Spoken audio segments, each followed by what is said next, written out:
EAGLES,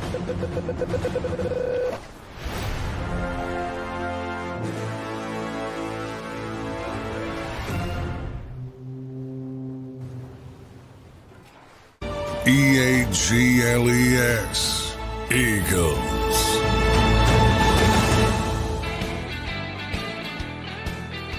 Welcome in, everybody, to a Tuesday edition of Birds 365 following the Eagles' Week 1 win. It feels like it was like a days ago or a while ago now, Johnny Mac. It was last Friday. Week 1 wrapped up last night with Aaron Rodgers losing his 2024 debut with the Jets to San Francisco. They still look like a damn good team. How you doing on this Tuesday morning, Johnny Mac? Doing well. Trying to bounce back from that awful Jets performance. I got that one wrong. Boy, I gave way too much credence to the players, and what a disaster that organization is, by the way. Yeah, didn't look great last night. They were I don't know what happened with Sauce Gardner. He stopped playing. Did he ever come back? I fell asleep again on the couch. He got the wind knocked out of him. Well, that's another thing. I'm going to go off on a quick tangent. Like these, and this goes to every single media department around the NFL. Like, why can't you just say got the wind knocked out of him to the side? I forget who the sideline reporter was. But they say it's not a medical issue, and then social media goes nuts. Oh, he looks depressed. He's down. All these a million conspiracy theories. Just freaking tell the truth. He clearly got banged up on the play with Deebo Samuel. He got the wind knocked out. An old football term. I know they don't like to use that and make light of things, but right. I mean, if you just inform the people, you stop the nonsense, but then, it's the New York Jets, and they're a disaster. And I assume that includes everything about their organization. I digress, though. Yeah, no doubt. What did you think of that game, though, with Aaron, coming back? Looked like he was a little rusty, but at the end of the day, he's still Aaron Rodgers. What'd you think of that game? Yeah, I mean, you saw some of the throws, some of some of the pinpoint ball placement still there. When Christian McCaffrey was ruled out, which evidently came Friday, I thought the Jets would have the best running back in the game, and Bryce Hall, he was terrible. Yeah, he gets outplayed by Jordan Mason, I believe is his name. I have to look it up. Yeah, he was tremendous. One cut runner. That's that Shanahan system typically before Christian McCaffrey. And made quick decisions, ran hard. Yeah, they just blew him out. I was most disappointed with the Jets defense. Yeah, they were not. That's supposed to be one of the best defenses in the NFL. And they lost C.J. Mosley for a while, and they lost Sauce for a while. And I'm sure they'll get better, but not a good Week 1 performance to say the least. You think Hassan Reddick is licking his chops, waiting for the call from Joe Douglas today? Yeah, probably. And they'll probably overreact, and he'll get more than what he has been getting. But that's such a strain. Again, it goes back to why make the trade from their perspective if they know the player's unhappy and they're not going to work out something. I can't even. I'm disgusted with myself for putting stock in the New York Jets. And it's the organization. It's the players are good. The organization. Yeah, it's funny that we both picked the Jets on the show yesterday, and that game started last night, and I'm like, did I pick the Jets over the 49ers coming off an Aaron Rodgers Achilles and the Jets and the 49ers, who still have one of the best? Well, Jody would be scolding me because I keep waiting for the Brock Purdy fall. Nah, man, I think Brock Purdy is a good quarterback. I like Brock Purdy. He is, but he's not elevating people like Kyle Shanahan's elevating him. Now, he deserves credit for taking advantage, and that he's the best play schemer, play designer in the world. And it's all play action, and he's throwing to open receivers 9 times out of 10. But boy, I keep waiting for the adjustments, and these defensive coordinators better get to it. I'll say that. They better get to it quickly. Yeah, no doubt. Yeah, I don't know. I like Purdy, I think, a little bit more than you. He has his moments where I think he's not great, but I do think he's a solid quarterback. And like you said, he works well in that Shanahan system. So we'll see what they're going to do. They're going to be a good team this year, no doubt. They're going to be probably the top contender in the NFC, I would say, alongside the Eagles and the Lions. So right up there, it looks like what we projected are those teams are going to be the best. And I think with Green Bay maybe losing Jordan Love, I think the Rams could sneak in there at the back, and there's a couple teams that could sneak in if Jordan Love misses significant time. So we'll see. The NFC has a good little bit of an open field right now. We'll see what ends up happening with everything there. I want to welcome and thank everybody for being here this morning. Johnny Mack, the much anticipated Saquon Week 1 jersey giveaway is commencing today. Yeah, Give away the man. jersey in a little Birds 365 after hours. I have a random name selector, so it's not going to be any bias on my front. We have all of our members entered in, and we will do that raffle live. And I will show you guys the raffle. I will do it full transparency and show you guys the random name selector, and we will do Where do you that. get a random name selector? What's that? Where do you get a random name You selector? go on Google, John, and you type in All right, random name selector. random. Fair No, enough. I typed in giveaway winner for or giveaway selector for my YouTube members, and then I was led to ultimately a name selector, and I went through a couple of them, and I picked the one I liked the best because you can Fair make sure enough. it removes any duplicates or anything like that. So I got all of our Google's a members in there, and I'm wonderful- looking forward to doing it. Google is a wonderful tool. Yeah, it is. Yeah. Wouldn't have been so easy back in the day, but at the end No. of the day, Google owns YouTube, so that the reason we're here is Google. So we do appreciate obviously that. Johnny Mac, let's get into the Eagles. It's Tuesday, so you start to shift a little bit away, especially when it's a Friday game, away from what happened, and you start to preview. But we're in a weird spot, right? You're coming off a Friday game, and then you have a Monday game, so it's like you don't want to start previewing too early. You can't recap too late. But we will get into a little bit. I want to talk to you about Nick Sirianni.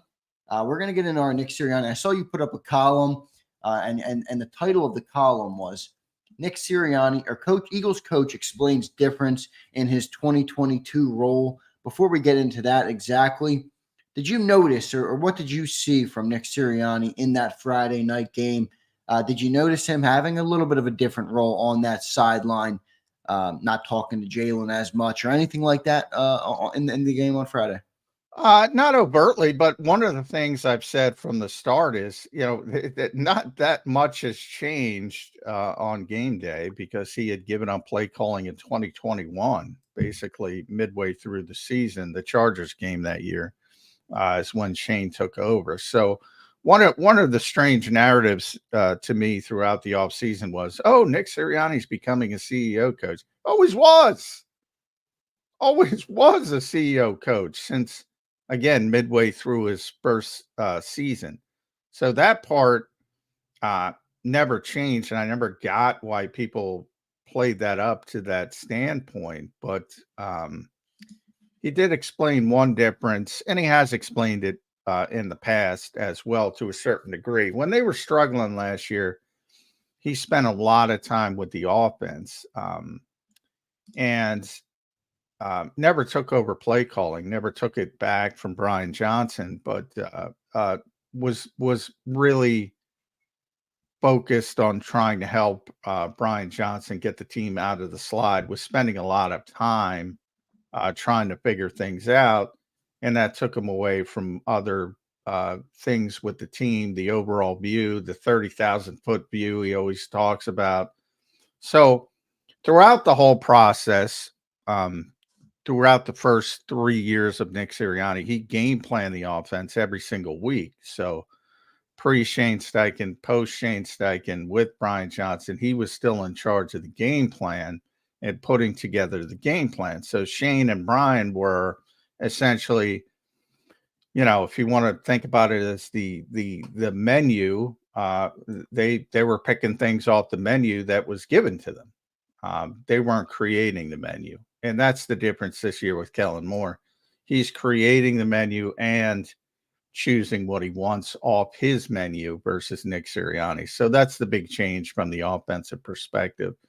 And then Nick was talking about Tuesday and in a normal Sunday week. So not this week. It's probably not the best way to explain it, because this week they have the mini bye essentially Friday, Monday. So it's not a normal week. But if you think about it from a normal Sunday week, Tuesday is game plan day in the Eagles world. So in the past, Nick would be ultra focused on putting together and finishing up the game plan for that particular week and that particular game on Sunday. And now, as he's mentioned, he's got more time to do other things. And he's specifically talking about game management things. And, studying fourth down decisions around the league, 2-point decisions around the league. You can watch all the 4-minute offense around the league, all the 2-minute offense, and all those different scenarios. So, and he compared it to practice for the players. You're putting yourself in those scenarios so you can think about what you're going to do if that situation pops up in the Eagles game. And it just gives you more reps from that standpoint. And then he can go back to the play calling and say, he is the head coach and he can put his foot down on certain things. He's not doing that play wise this year, but whether it's, the idea of alerting Kellen Moore, hey, it's 4th and 2 from the plus, part of the field. We're going to go for it. So be aware of that. Things like that and informing things. So that's the big change that he kind of explained. But he's always been a CEO coach since the Chargers game in the 2021 season. That's when that ship came. And for whatever reason, people seem to have, most people around the team knew that. But people outside seem to haven't picked up on that because everybody's so hyper focused on play calling. So the Chargers game was, week 9. From that point forward in 2021, Nick Sirianni's been a CEO coach. And you can see, when it happens, I think it was Las Vegas. The shift, and this really goes back to Doug Peterson. The Eagles were at the forefront of this 4th down explosion where everybody goes for it, to the point where somebody like Antonio Pierce plays it old school and he looks like a nut. Losing a close game. He's on the plus side of the field. He's punting the football on 4th and 1. And sure enough, who was Las Vegas playing? I don't remember, but they went right down the field and scored. It's like, you can't play that way in the current NFL. Well, you can. You're going to lose more often than not. And it's amazing how things have shifted. When Doug first started doing that, and it's an organizational decision. It wasn't just Doug, but it really stood out. And there were certain other guys who were famous for it, but the Eagles really stood out for being ahead of the curve. And now everybody does it. Detroit being most notable. And people say, well, Detroit lost the NFC Championship game. Yeah, they got to the NFC Championship game. A disaster of an organization for so many years in the NFC Championship game. And guys didn't execute. They made the right decisions. Guys didn't execute. And if they did, they would have won. But they didn't. So Dan Campbell had to take a lot of heat. That's part of it. So those decisions are difficult for head coaches because they're going to pay if the players don't execute.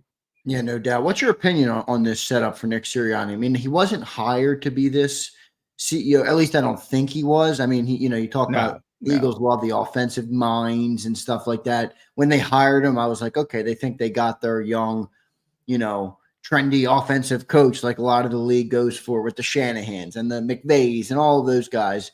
the Matt LaFleur. So what's your opinion on the setup are the Eagles comfortable with where they at? Did he get, for lack of a better word, castrated from what his original role was? Like, what's your opinion on the setup now for specifically for head coach Nick Sirianni? Well, I don't like the setup. I've said that from the past. He wasn't. It's interesting because he wasn't. That's a harsh word. He wasn't castrated. It is a harsh word. He wasn't peeled back. The power, but that's because he was politically savvy enough to know he wasn't. Right. And he took control of it instead of waiting for it. So, he knew if he walked into Jeffrey Lurie's offense, he was going to be put in the office. He was going to be put into a Doug Peterson situation where if he said, no, we're going to continue to go the way I want to go. We've been successful. The best offense in the history of the Philadelphia Eagles was Nick Sirianni's offense, that 2022 offense. And he defaulted to that. And to be honest, he's probably correct. Jeffrey would have said, no, we got to make changes. We need fresh ideas. And that was sort of made very clear. So instead of going the headstrong Doug Peterson route, and Doug was, finished and he probably wanted out. And that's why he went the route. Nick didn't. So he had to acquiesce, and he did. And he chose Kellen Moore. And it's a tightrope. It's a straddling the fence type situation. And as long as you win, it's fine. I mean, but if they start to struggle, does he feel he has the authority to overrule Kellen Moore? I think so, but will he do it? I don't know. It's a very different. I don't like the setup, which I've said since day one. Right. You got a clear, defined leader. But as long as you win, it doesn't matter. I mean, perfect example. That was sloppy. Part of that is the field. And there's a lot of sloppy play in the NFL. Part of it is just week one.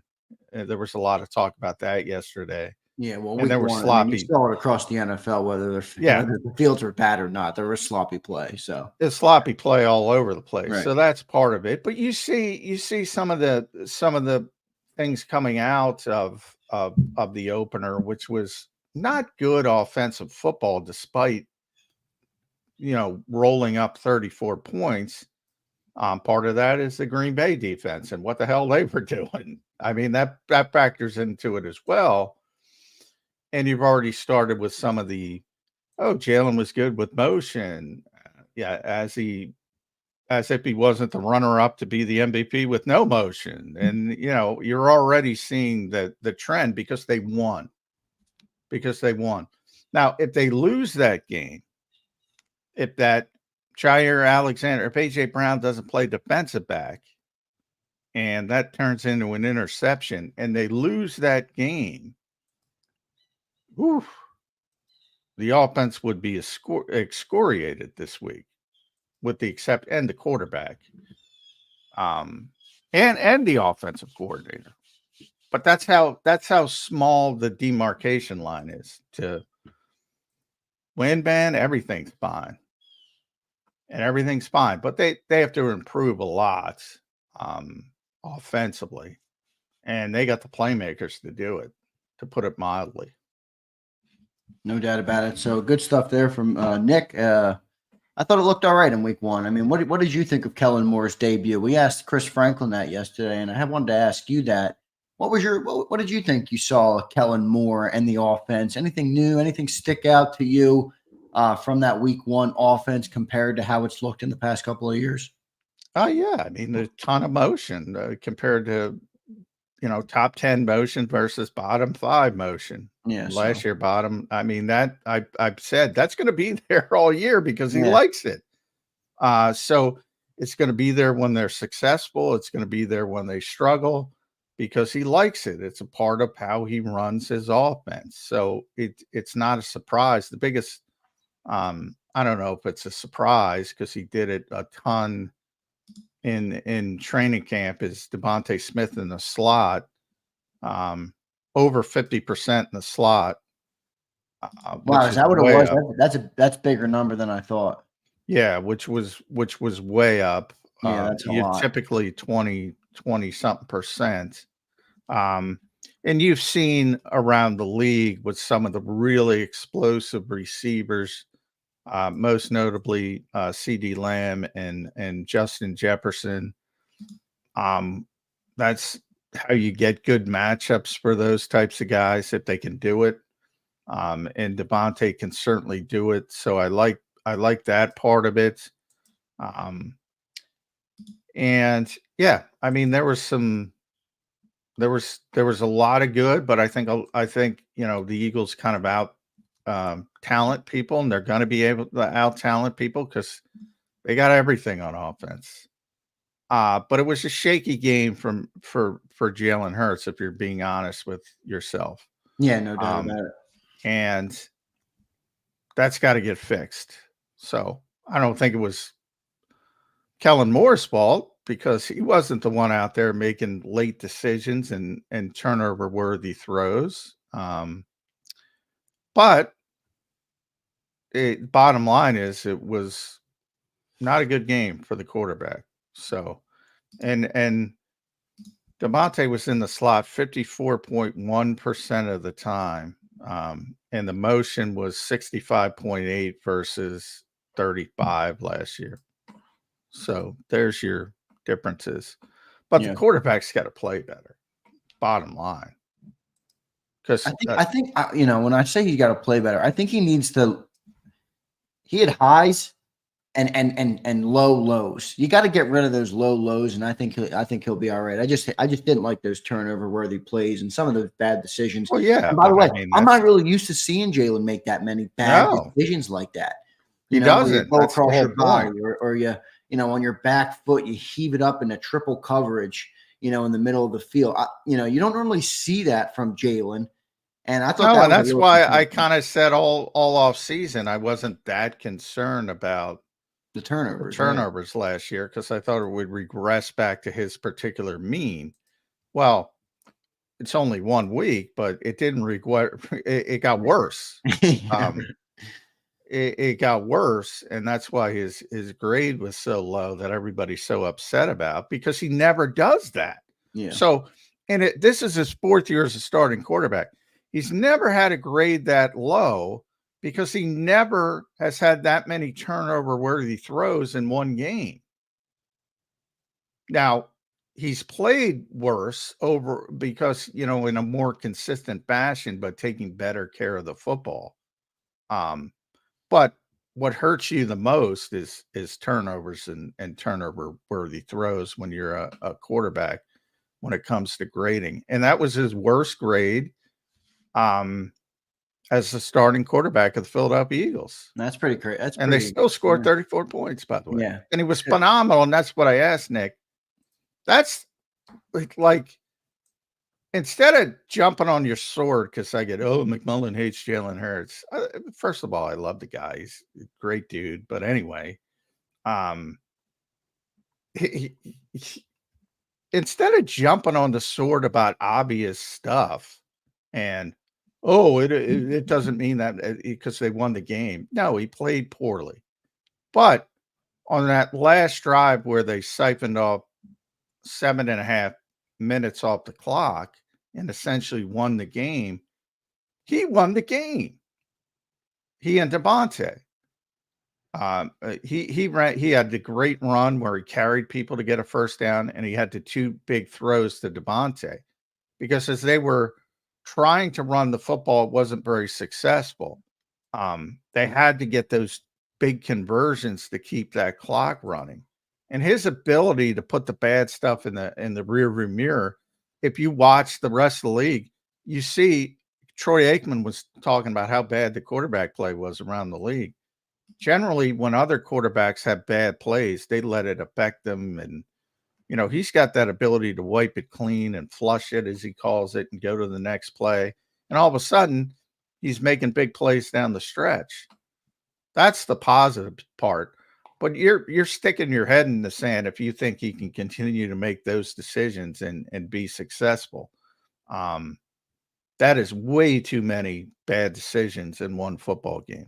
Yeah, no doubt. I think he'll clean it up, and I think he's Jalen's a smart guy. I've always thought that he understands things, good, and I think he knows that he's got to get rid of some of that, and hopefully he will do it. So we'll see how he continues to develop. John, I do want to ask you about a couple of the new additions to the team this year. We talked a lot about Zach Bond already.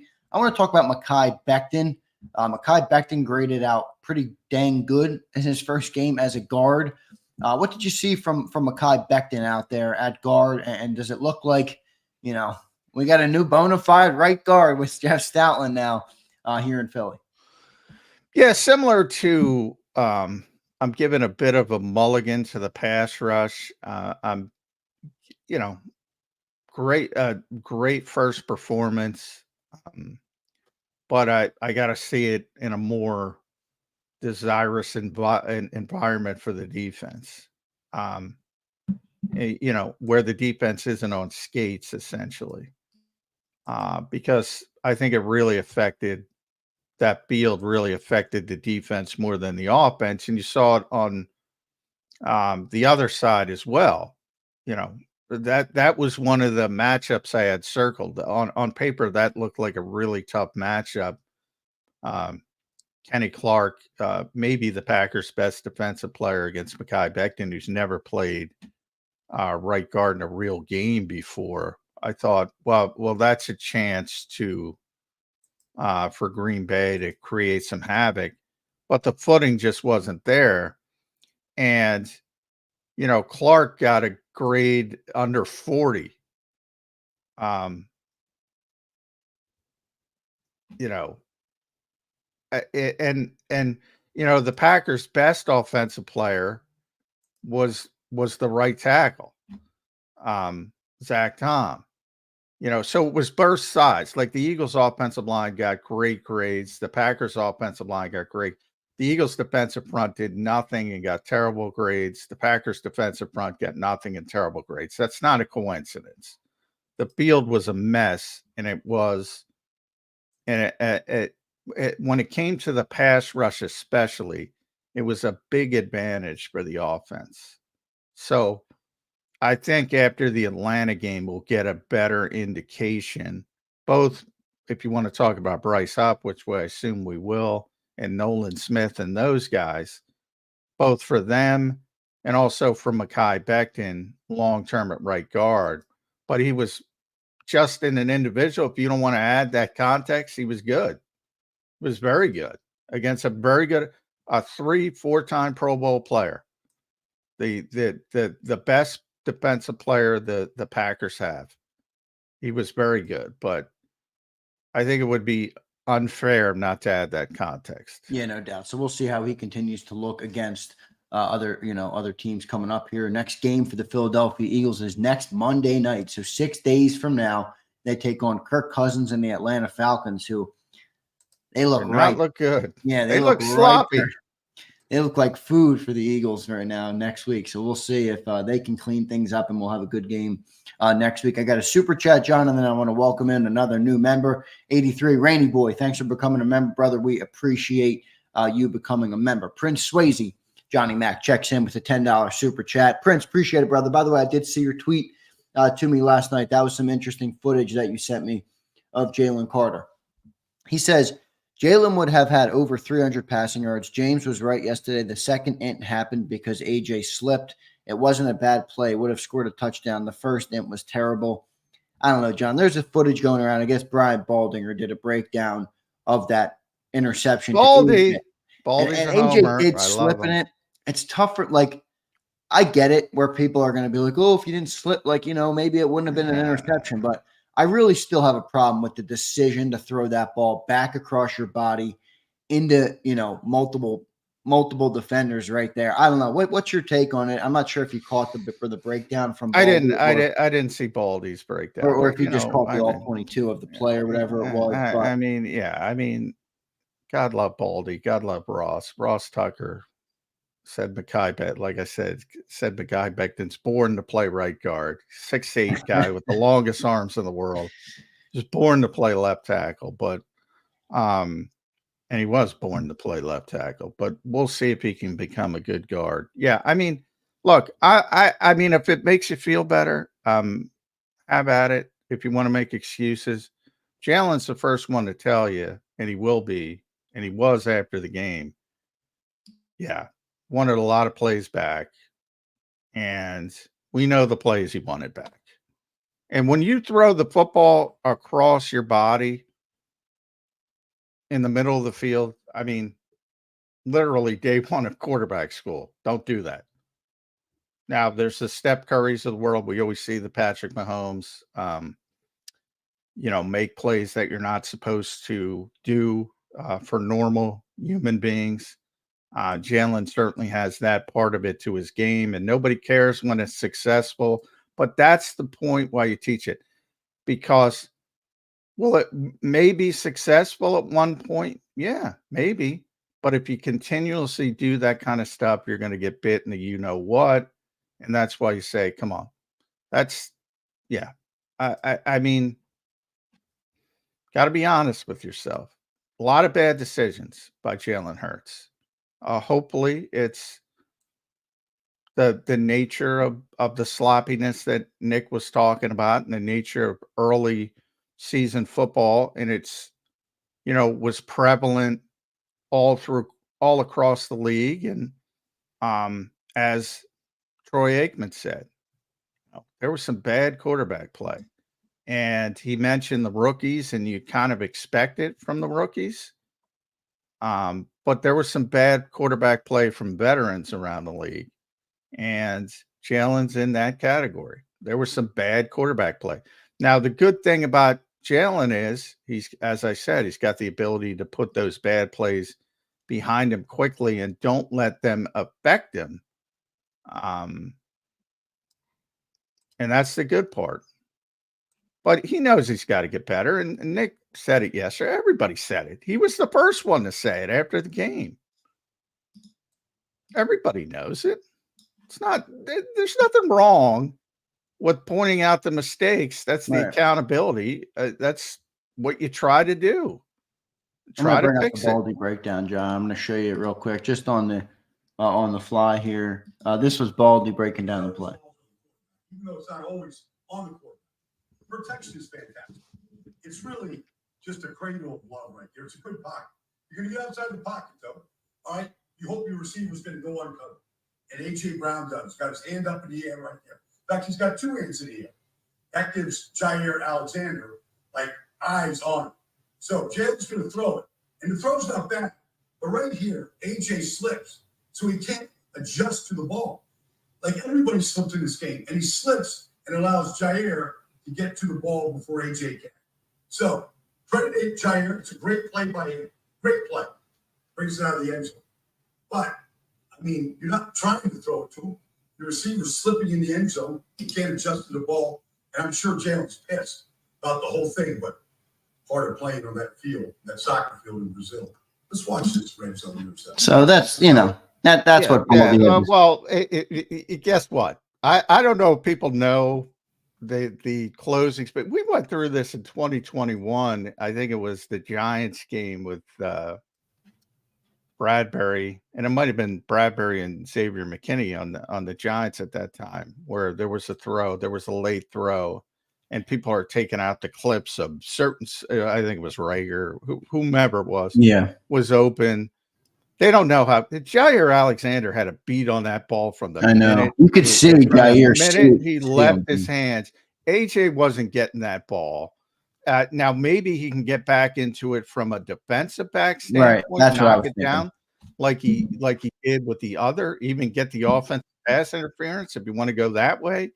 To try to avoid the interception, maybe it would have affected that. The minute that ball left his hand, he had a beat on that ball.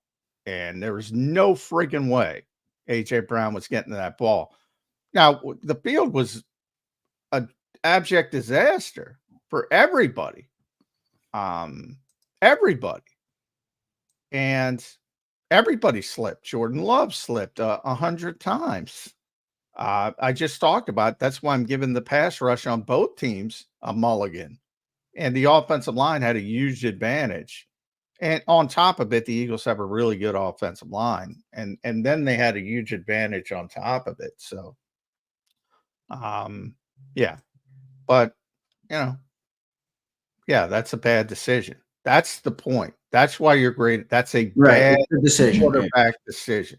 What do you think, John? Because you said this on the post game, and I do want to ask about it. You said you were a little concerned. Actually, I think it was the halftime you said it, but the rolling to the right there, and even Baldy pointed out that was a clean pocket that you probably didn't need to leave the pocket there, maybe climb it, and you might have a better look at that throw. But is that concerning you at all, or is that just part of Jalen Hurts' game, and you're going to have to take the good with the bad and live? Yeah, you're going to have to take some of the good with some of the bad. He's gotten better at it over the years. It was a really big problem his first year as a starter that Todd Bowles took advantage of in the playoff game that you saw really, the whole game plan was to get him to flush right, and it was a little bit easier. Sometimes I think he falls back into that, but you've seen a lot of improvement.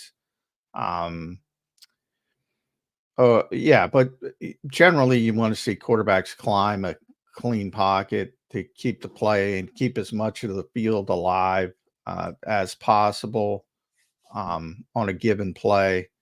And he doesn't climb the pocket as much as he should, but he's surely not the only quarterback that doesn't do that. And it's certainly easier said than done. And the natural default setting is to try, especially for guys who have mobility, is to try to get outside the pocket and maybe run the football or at least keep that run pass option alive. But for the passing game, just the pure passing part, it's much better to climb the pocket than to flush right or left. It takes away. I mean, you're taking away half the field the minute you roll right. You're taking away really more than that. AJ wasn't. And if you try to throw the ball across your body, you're taking your football life in your hands for that particular play. Yeah, you better hope there's not a good cornerback on the other team like Jair Alexander, because they're going to pick on you if you do that. So good stuff there from Johnny Mac. Good breakdown on Mekhi Becton. We talked a little bit about Nick Sirianni in the open, and then we just showed the Brian Baldinger clip of the breakdown of that interception. So I want to welcome and thank everybody for being here this morning, John. We got a great crowd as always. Yesterday, John, was a big day on Birds 365, man. We had a lot of views on our show yesterday, almost 7,500 on the full show, and that's not including the clips that we posted up. That's not including the podcast downloads, which eclipsed over 1,000 yesterday. So almost 10,000 Eagles fans yesterday on the full live show tuned in for Birds 365. So can't thank everybody enough for making this one of the best Eagles podcasts out there. So thank you guys for checking in, for liking, for sharing, subscribing, for dropping super chats. We appreciate that. I got 2 supers, John, I want to get to, but we're going to get to our first commercial break. We'll come back. James Carver, I see you, brother. We're going to hit that. And then F Body Guy, we're going to hit that after the break as well. Thanks, everybody, for being here. By the way, Saquon Barkley jersey, week 1 giveaway coming up at 10 a.m. Eastern time today. I'm going to let John get out of here, and then I will do a little after hours on Birds 365. And we will give away the jersey. I got everybody's member names in the wheel, and we're going to do it. I'm going to do it live. I'll bring it up on screen for full transparency so you can see how the winner is selected. And then the winner will have 24 hours to claim their prize. They might not be here, right? I mean, I think there's almost 200 members. So, the winner's not here or they don't claim it in 24 hours. Guess what? We'll be doing another one tomorrow at 10 a.m. on the after hours. So you must claim your prize, and I will give you the directions on how to do that when that winner is selected. So appreciate everybody being here. Hit that like button.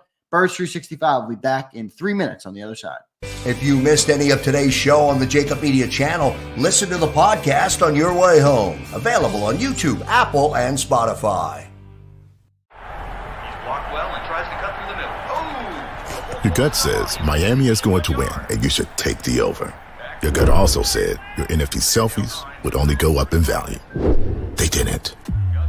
But your head is on Sports Grid and knows the QB is in concussion protocol. The backup has a 45 QBR against the zone coverage. The New York D has the most sacks in the league. So yeah, trust your head. It's smarter to be on Sports Grid.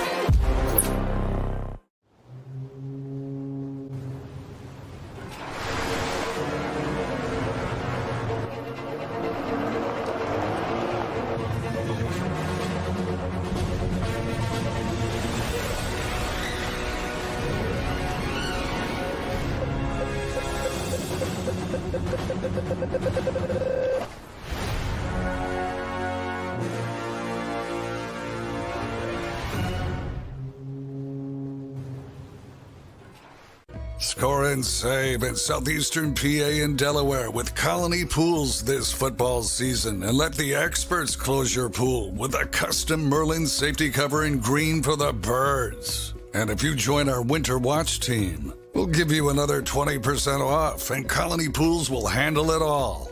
Keep your tiles on your pool, not in your pool. Fly with Colony right now, birds fans. Visit flywithcolony.com. Hi everybody, my name's Jason Lombardi. I'm an inspector at DryTech. At DryTech we offer three major services, the first one being basement waterproofing. The second service we offer is foundation and structural repairs. And then the third service that we offer is mold remediation. If you feel you are having a waterproofing issue, give DryTech a call or check us out online.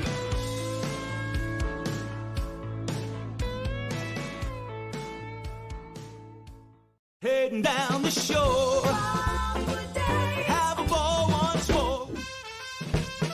Here, imaginations run wild and time stands still. Because here, you can find the best of the Jersey Shore, all on one 5-mile island. So leave the old you behind and get lost in the woods. Wild, wild, wildwood day. Plan your stay in the Wildwoods today. EAGLES, Eagles.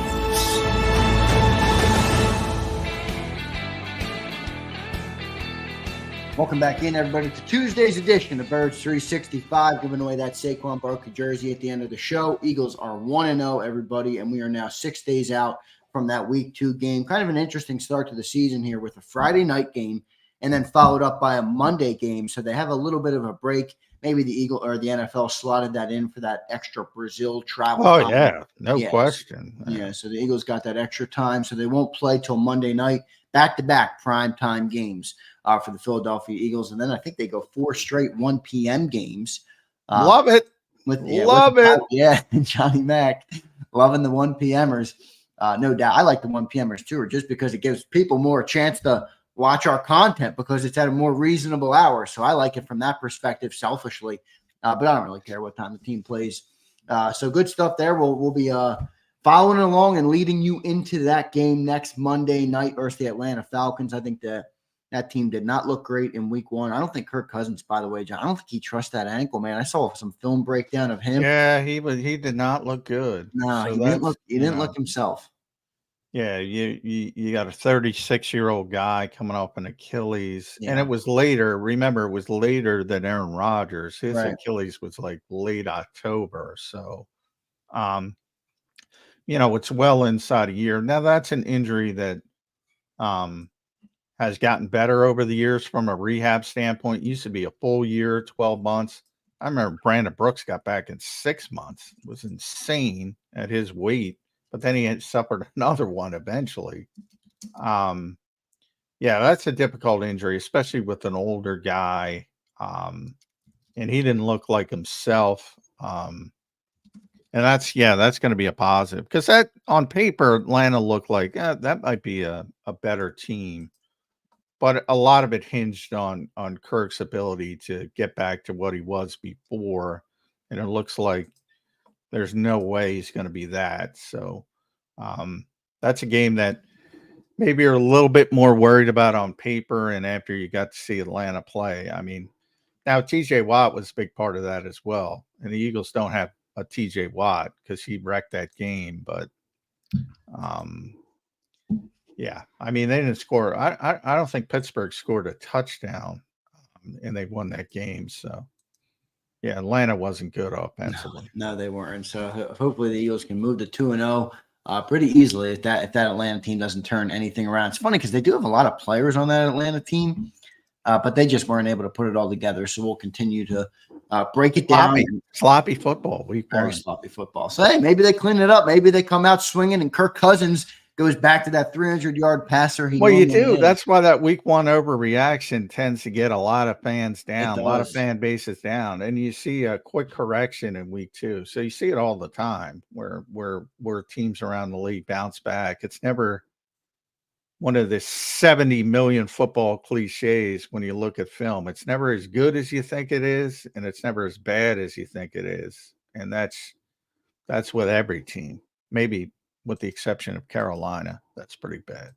Yeah, no doubt. Good stuff, John. I'm going to get to a couple of super chats. Before we do that, I do want to address one comment. Steve checks in. He's upset that we're giving away channel jerseys to channel members instead of all of our subscribers. Steve, the difference between us and other channels is most other channels are one guy and they don't have payroll. They don't have people to pay. They don't have Eagles reporters. They don't have talk show hosts. They don't have expenses other than going live each day and their equipment. So we have the support from our channel members is the reason we can stay on the air. The super chats, the memberships, everything you guys provide to the show goes a very long way in keeping JAKIB alive. So I understand why you're upset at that, but a cup of coffee a month, I don't think that's unfair. And we do like to do stuff for our channel members. So I appreciate your comment. And you don't have to become a member. I'm not begging you. But you won't be entered into the Saquon jersey, Barkley jersey giveaway. I'm sorry for that, but you can continue to enjoy the content completely free of charge. That's our promise to you always is we are free content and we always will be. But the people that support our channel go a very long way in helping us keep us on the air. So that is why we do that. But I do understand where you're coming from. I just can't comply with your request. So sorry about that. Let's go to our super chats now. Johnny Mac, shout out to these guys who do support the channel willingly and share their hard-earned money and spend their time with us. So thanks you all in the chat for doing that.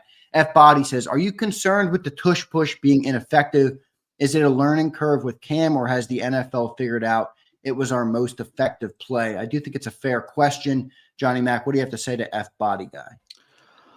No, I think the Eagles will be. I think the Eagles should go back to a regular quarterback sneak. I think they signal too much to other teams, and other teams are trying to adjust when they line up the guys behind Jalen Hurts.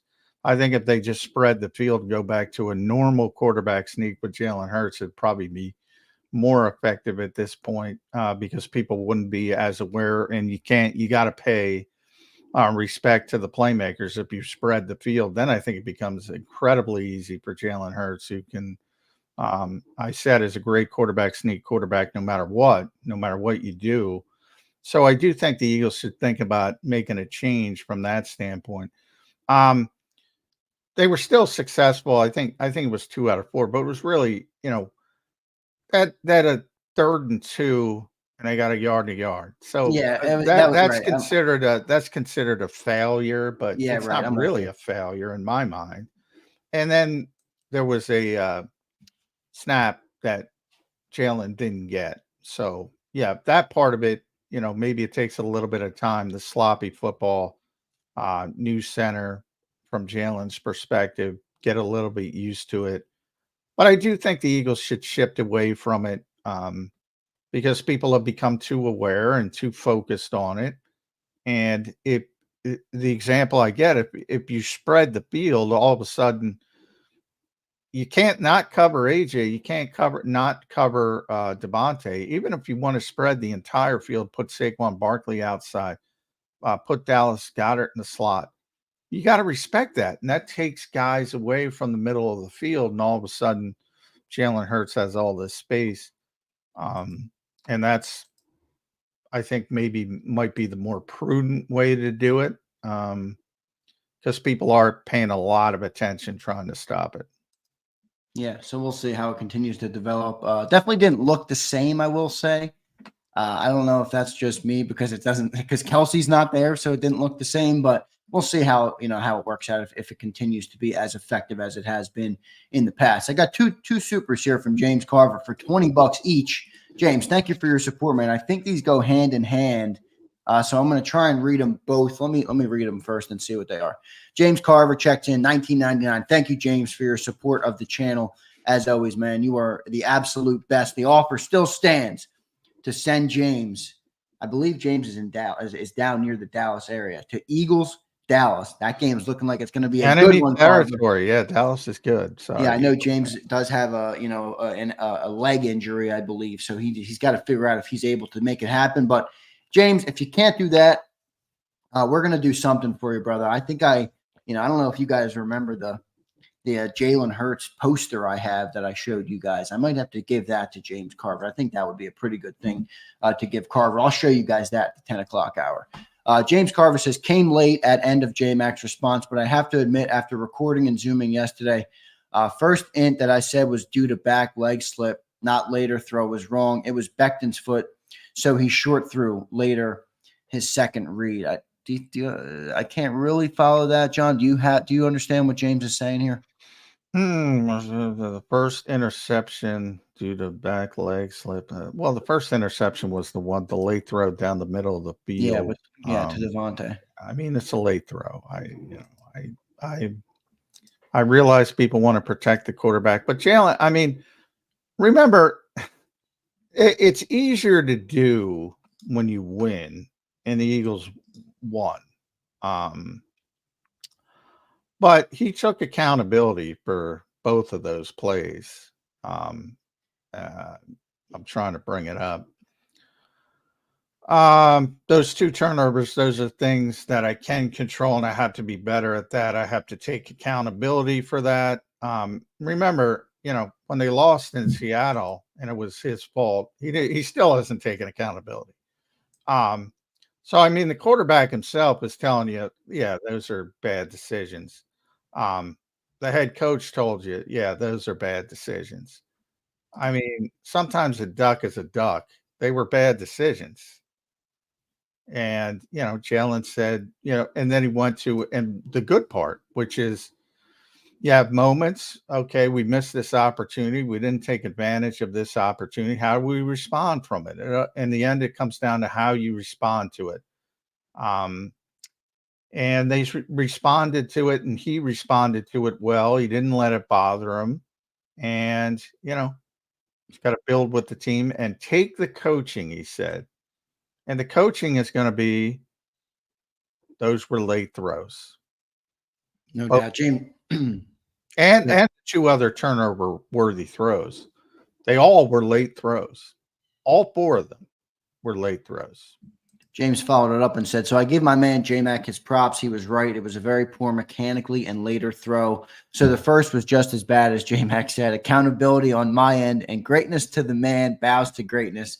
J-Mac, good stuff, Carver. Appreciate it. Well, and Jalen took accountability for it as well. So. Good. Happy to hear that Jalen did that. So good stuff there from Jalen. And James, thank you for your super chats, man. We appreciate that very much. John, I want to go to our one sec before I do that. Let me welcome our new member, Jeff Martin. Jeff, thanks for becoming a member, man. We appreciate your support of the channel as always. I want to ask about Bryce Huff, John. We talked about him a little bit yesterday, and I mentioned the snap counts, and you were right. You were like, it's 32 to 31 to 30. It's not that big of a deal, but. By the way, I didn't know what Nick was going to say, but he said the exact same thing. He said literally, it's almost like he listened to John McMullen and then recited what John said, which is pretty funny. But I do want to ask, Zach Berman brings up a good point. At Z Berm on Twitter. He's great from PHLY. He says, the notable disparity was on first downs. Graham played on 15 first downs. Huff played on 8. I think a more interesting question here is how the Eagles view Huff as an early down player.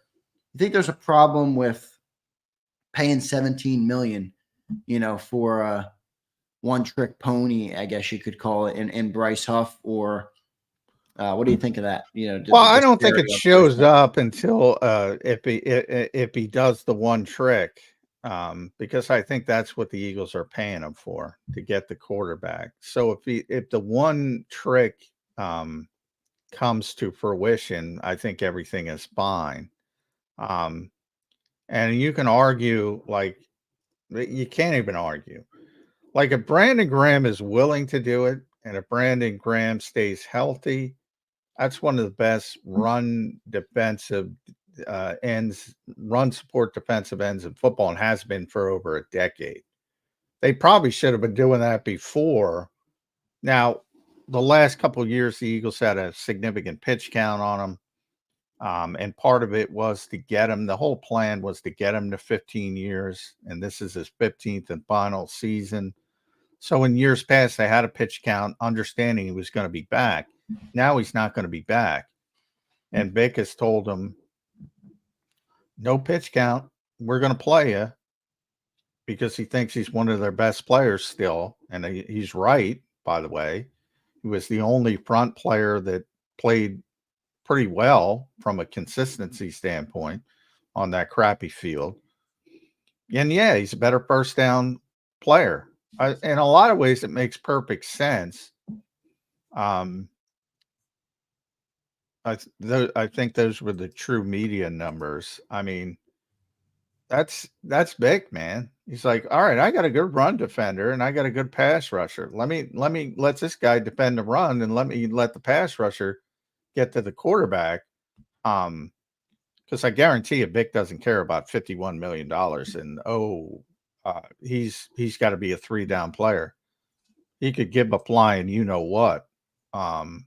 What's best for him and his defense. That's what he's going to do. And it makes perfect sense if you think about it. Yeah. So we'll see what happens with Bryce. So it's funny, John. I was last night when I was dozing off, I went on social media real quick before I dozed off, and I'm looking at Jets Twitter, and they're all mad that their backup edge rushers aren't producing like Bryce Huff produced in New York. And I'm like, oh man, this is classic.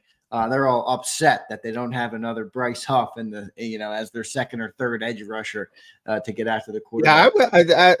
Yeah, I talked about Zach Baun being the guy I had circled, not because I thought he was going to be Zach Baun. I just wanted to see how Vic was going to use him. And sure enough, he used him like he used Andrew Van Ginkel, which I thought was the way he was going to go. And that's how it turned out. Coming into the Atlanta game, Bryce Huff is the guy I got circled, because I'm willing to give him a mulligan because of the field. And I pointed out the Green Bay edge rushers had the same problem. Rashawn Gary was okay, but that's it. And so I think a lot of it was the field from a defensive front perspective on both sides of the ball. But he's got to show up against Atlanta on Monday night. Yeah, he will. So if he doesn't, John, are you gonna start to get concerned that Bryce Huff a little bit? I mean, it's still only going to be 2. I'm not going to go to the he's a right. It's 2 games. We gotta go. Yeah. But I mean, you want to see something. I'm not even talking about necessarily sacks, but I want to see pressure. I want to see explosion. I want to see. We talked about those stats that he had, right? He was third or fourth in the league and pass rush win rate and pressure percentage and some of those stuff. So we need to see pressure percentage. Yeah, they were great with the Jet. And they got to get back to being great. Yeah, so we'll see if they show up. A couple more super chats, John. I want to get to a couple new members. Jeff, I welcomed you. Jeff, thanks for becoming a member. Justo Munoz, I like that name. Thanks for becoming a member, brother. We appreciate you for being here and for supporting our channel. In Flight 215 says, Brady have a point about QBs not being coached well. No doubt. I think he's talking about the Jalen Hurts stuff with that Brady comment. But Brady's done a lot of tape now, or a lot of commentary on QBs and coaching and stuff this offseason, and really since he retired. So it's been great to listen to. Bad. Aikman was talking about it's bad, man. It is right? Bad. A lot of it is just bringing a college system to the pros, because the thought is you don't have enough time to develop quarterbacks like you used to, not only from the perspective of they need to be on the field quickly if you're a top 10 pick, but very few cities have the patience, like say Green Bay, to wait. And you have to have a good quarterback in position to be able to wait. So a lot of things have to fall in place. But from just the preparation standpoint and the lack of practice time, it's tough to get them up to speed. So more teams have shifted towards, all right, this is what college does. One read, maybe two reads. That's it. We'll focus. We'll tell them what to do. It's bad. It's bad. Yeah, no doubt. Let's go to James Carver, who drops another super chat. James, I know you said you had some typos in this. I'm going to try and work through it. Let me see if I can. He says, don't read my last super because I think he had a bunch of typos in there. James, you're a smart man. He's writing textbooks for Auburn and all sorts of stuff. I gotta get you a typing education or some sorts so that you can relay your supers to me in a more readable manner. Love you, James. I'm just messing with you. He says, clarifying first, no read. I said backdoor. I think he meant foot. I said back foot slipped and caused, I don't know what he meant by drugs. I think he maybe meant, let me see if I can find it. Caused interceptions maybe yesterday, but it wasn't on Zoom. It was short throws. Throwing the leg seam was Becton's. Okay, I think I see what you're saying there. With the slip was Love slipped more than anybody. Love was slipping everywhere. It was. The field was a freaking disaster. That's why it's seriously. You almost want to throw this entire game out. It was just a freaking disaster. And that's why. Specifically on defense with Zach Bond and Reed Blankenship, like what were they doing? What was their footwear? Why were they able to do things? And maybe that makes Zach's performance even more impressive because it was pretty impressive. But you almost want to throw the entire thing out because the field was that bad. Yeah, it was. It was crappy to watch, you know. Well, I just hate when you get excited for a season. You're talking about the best professional football players on the planet, some of the best athletes on the planet. And the NFL's worth hundreds of billions of dollars collectively with all these teams. And you can't give me a field that these guys can play on. Sometimes it just drives me up a wall, but it is what it is. And like you said, John, we're not tuning out, so they don't really give a shit at the end of the day. But both teams had to play on it, so there's no advantage, disadvantage. But I just think from a football fan, you want to see a good product. Oh, sure. And from the Packer, I think obviously we're an Eagles show, so we're hyper focused on the Eagles for obvious reasons. But from the Packers' perspective, Jordan Love left so much meat on the bone because of the field. And I know. He was very inaccurate. You could argue that the Eagles managed the slippery field better than the Packers did. It looked like the Packers were just slipping everywhere, including Jordan Love, as you pointed out.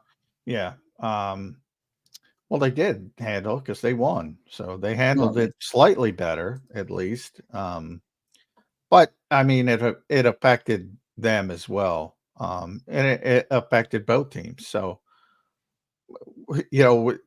maybe not maybe, it's probably worse than the Super Bowl because it's the Super Bowl. But the NFL's got to fix this, but they don't care. They know you're not tuning out.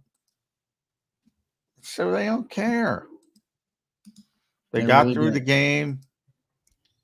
And, now they have a footprint in South America and Brazil. I'm sure they'll be back. Hopefully the field will be better next time. And hopefully it's not the Eagles going there. 12 minutes left until we get Scott Grayson from Fox 29 up. So we'll bring Scott Grayson up in about 12 minutes. I want to thank everybody for being here. Make sure you guys hit that like button if you're enjoying the show. We appreciate that. That doesn't cost you a penny for those upset that, you got to be a member to win a jersey. The like button is free and it helps us grow. So we appreciate that. Slagger becomes a member. Slagger, our man Slagger. I've been reading comments from Slagger for months, maybe even years. So appreciate you, Slagger, for becoming a member. John, one other player I want to ask you about before we get to our break and go to Scott Grayson is Jahan Dotson. He was a nothing burger in the game. You mentioned Devontae lined up in the slot a lot, so maybe it helped with that where you could move Devontae around. But did you see anything from Jahan Dotson, or is he going to be kind of like that all year, you think, under the radar and not many targets because there's just so many dang options on this offense. I think they only targeted him one time, and it was nearly intercepted.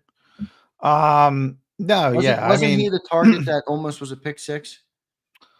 I believe he was, yes. That was the Keyshawn Nixon play. I believe he was. But yeah, I mean, no, yeah, he's not going to get a lot of traffic. So he played quite a bit. He played 30 something reps, I think.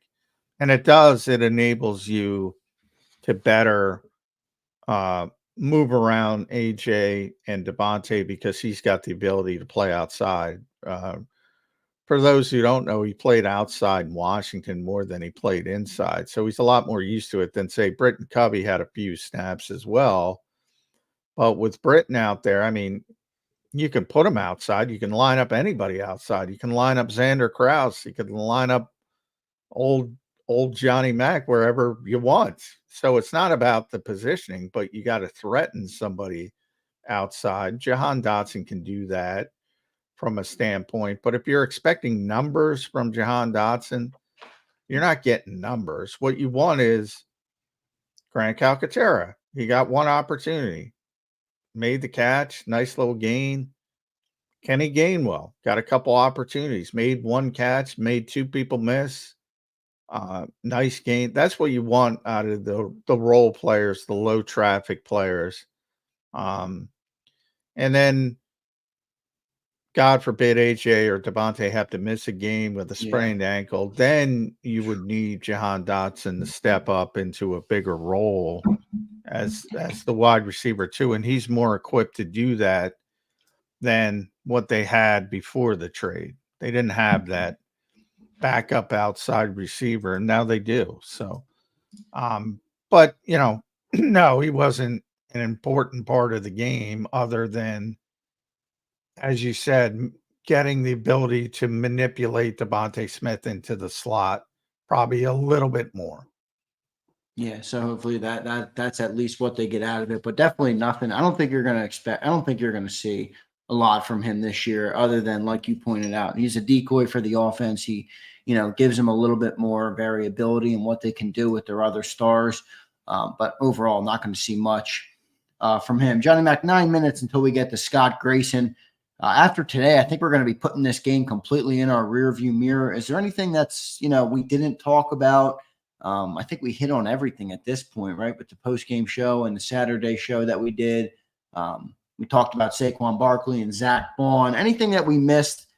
We could even go the Nakai Dean route, and talk about him. But anything we missed? Yeah, I think Nakai's another guy. I think he kind of escaped a little bit of the microscope because he had the big hit, which was splashy, and he was in position to get what probably would have been a pick six if he was able to catch the football.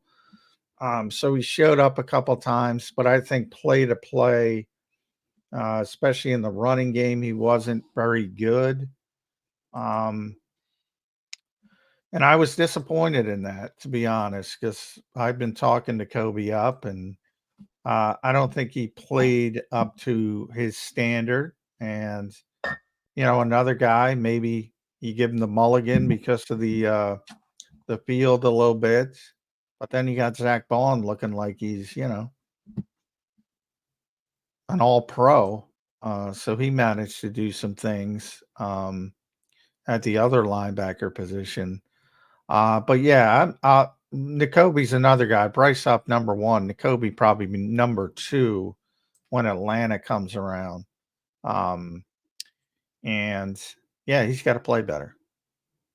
Yeah. I thought he was okay. I mean, I didn't think he was brutal in the game. I thought he looks good when he needs to get up or downfield, right, John? But he's a good downhill player. Yeah. When he's going straight ahead. Now, on the other hand, I always say, look, he got caught on play action once. Green Bay runs a lot of play action. And I think it was Luke Musgrave got behind him for what turned out to be pretty significant 28, 29-yard gain. I think we have to recalibrate as a society as a whole what we expect out of linebackers in coverage. Yeah, I mean, the whole game plan for everybody is to get linebackers in space. You saw it game 1 the night before. Andy Reid, with one of the best linebackers in football, Roquan Smith. He's still trying to get him in space. Yeah. So that's what, especially the Shanahan tree guys, and not that Andy's got his own tree, but Matt LaFleur's in the Shanahan tree. Sean McVay's in the Shanahan tree, even though he gets credit for his own. All those guys are in the Shanahan tree, and they're all play action quarterbacks. Play action, they love to play action. They're trying to suck in the linebackers. They're trying to get the linebackers in space, and that's everybody. So this assumption that, oh, so-and-so can't cover, I've started asking fans, well, give me the list of guys who can cover. You saw one of them last night a little bit, Fred Warner. It's a very, very short list. Very, very short list. Unbelievable. He's the best linebacker in football, but even him, they play each other. I guarantee it doesn't look good in camp when Christian McCaffrey's out there. I guarantee it. Yeah. That's the whole point of it. Everybody's talking about the wheel route to Saquon. Poor Isaiah McDuffie trying to deal with that. The whole point of that is, the beauty of that is the 2 in-breaking routes by Devontae and AJ, and the whole back 7 going with them and leaving Isaiah McDuffie to get across the field. Linebacker. That's what you're trying to do. That's what you're literally trying to do. Yeah. So I will say there's 2. Nakobe was millimeters away from everybody talking about him like the next great linebacker in Philly. If he returned that pick 6 for the touchdown, it slipped through his hand, but that was a great jump on the ball. And if he returned that, Johnny Mac, I think that play would have made a big difference. Oh, would have made a huge difference. Splash plays are, the consistency wasn't there. But if you're right. If he made the one splash play, it would have changed the whole thought process around him. I'll tell you what. You saw that with Saquon. I mean, that's splash plays right, are impactful. The down consistency wasn't nearly as good as people think, but because of the splash plays, people are talking about it. And people are upset about the upgrade. I'll tell you what, that one big hit he had though, that was a good hit. I liked seeing that. That was you talk about a guy who's talked about as an undersized linebacker. There's been discussions about that. He's been very physical. I mean, I forget who it was, but he just obliterated that guy. I mean, he destroyed him. Well, he had a foot injury, 2 foot injuries, but the last one was a Liz Frank, very serious injury. And he couldn't do a lot of stuff for a very long time in his lower body, but he remade his upper body. And you can see how more physical he's gotten. And that's a positive. And I think he'll right the ship because he's a good player, but he didn't have a good game. And that's, it happens to everybody. It's not that big of a deal. But it's worth, because everybody was very excited about Devon White. I don't think Devon White is going to be back in there. But Nakobe's got to play better. When would we expect an update on Devon White? Thursday. I was surprised somebody, we had Nick on Zoom yesterday. Oh, it was a Zoom meeting yesterday. Yeah. And I didn't want to waste a question. You only get one question. I know, yeah. I don't want to waste a question on Devon White, and he's probably not going to answer it. Oh, he'll be, right. Kind of. So from that standpoint, I was surprised nobody got to it later in the call. So we'll get a better indication on Thursday. That'll be the first injury report, status reports. But But yeah, for those thinking he's going to be back in the mix as a starter, I don't see that happening.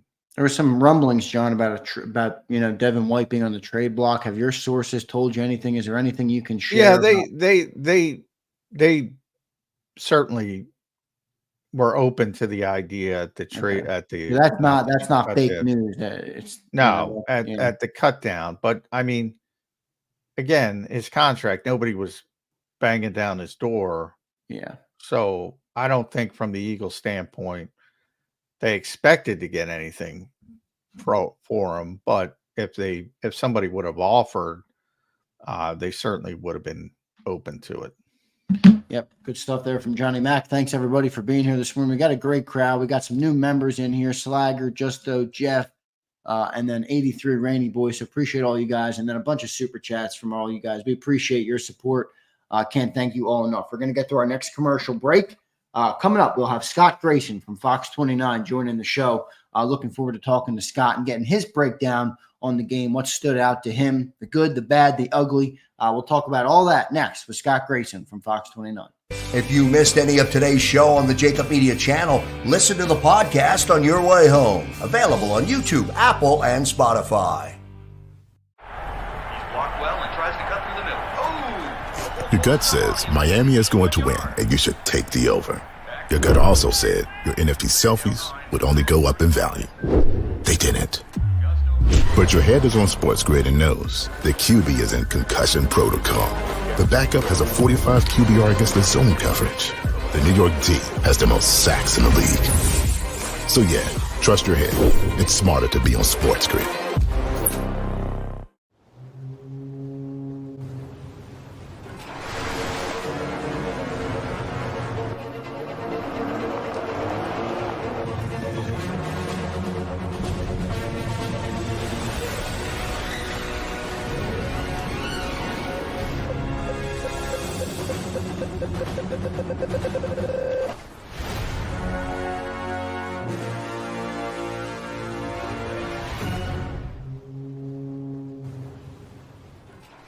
Score and save in Southeastern PA and Delaware with Colony Pools this football season, and let the experts close your pool with a custom Merlin safety cover in green for the birds. And if you join our Winter Watch team, we'll give you another 20% off, and Colony Pools will handle it all. Keep your tiles on your pool, not in your pool. Fly with Colony right now, birds fans. Visit flywithcolony.com. Hi everybody, my name's Jason Lombardi. I'm an inspector at DryTech. At DryTech we offer three major services, the first one being basement waterproofing. The second service we offer is foundation and structural repairs. And then the third service that we offer is mold remediation. If you feel you are having a waterproofing issue, give DryTech a call or check us out online.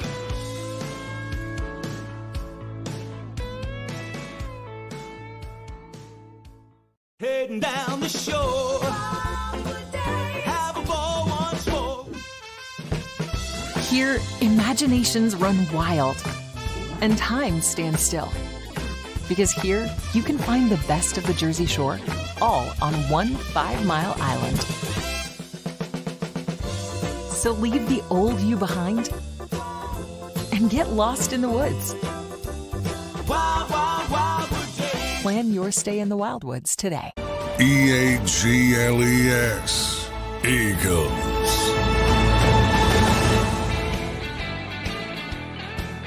Welcome back in, everybody, to a Tuesday edition of Birds 365, joined now by Scott Grayson from Fox 29. Scott, welcome to the show, man. Eagles are 1-0. Thanks for being here on this Tuesday morning. How you doing? I'm good. How you guys doing?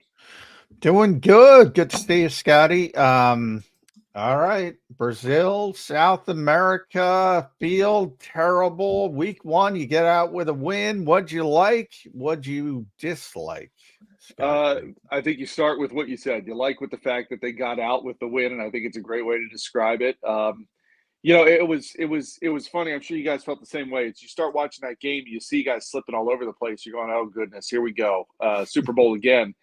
And it was a sloppy game, and I think that's pretty much, as you look around the league, you saw sloppy games from a lot of teams and a lot of quarterbacks. And I think that's what you saw early in this game. And as the game progressed, you saw the Eagles start dialing in things and playing better and the offense performing better. And so I took a lot of positives away overall at the end of the game. Obviously, you got to love what Saquon Barkley did, how he looked here. And I thought the adjustments Kellen Moore was making were good to see.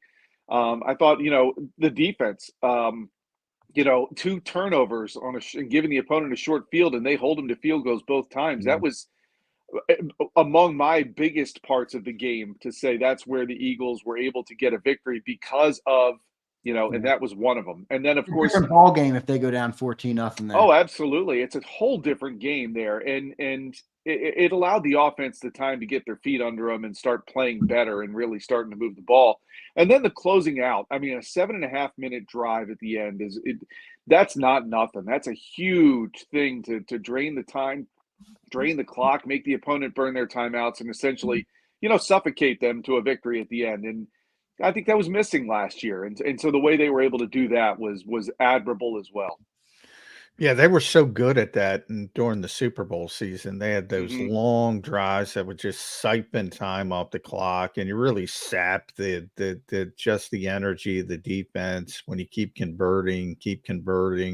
So that was a pleasant surprise, them getting back to that mentality. Because I asked Nick about that yesterday. He got all excited because for coaches, that's like the best thing ever. Your 4-minute offense, and you take off 7.5 minutes, and you leave basically nothing for Green Bay to go back down the field.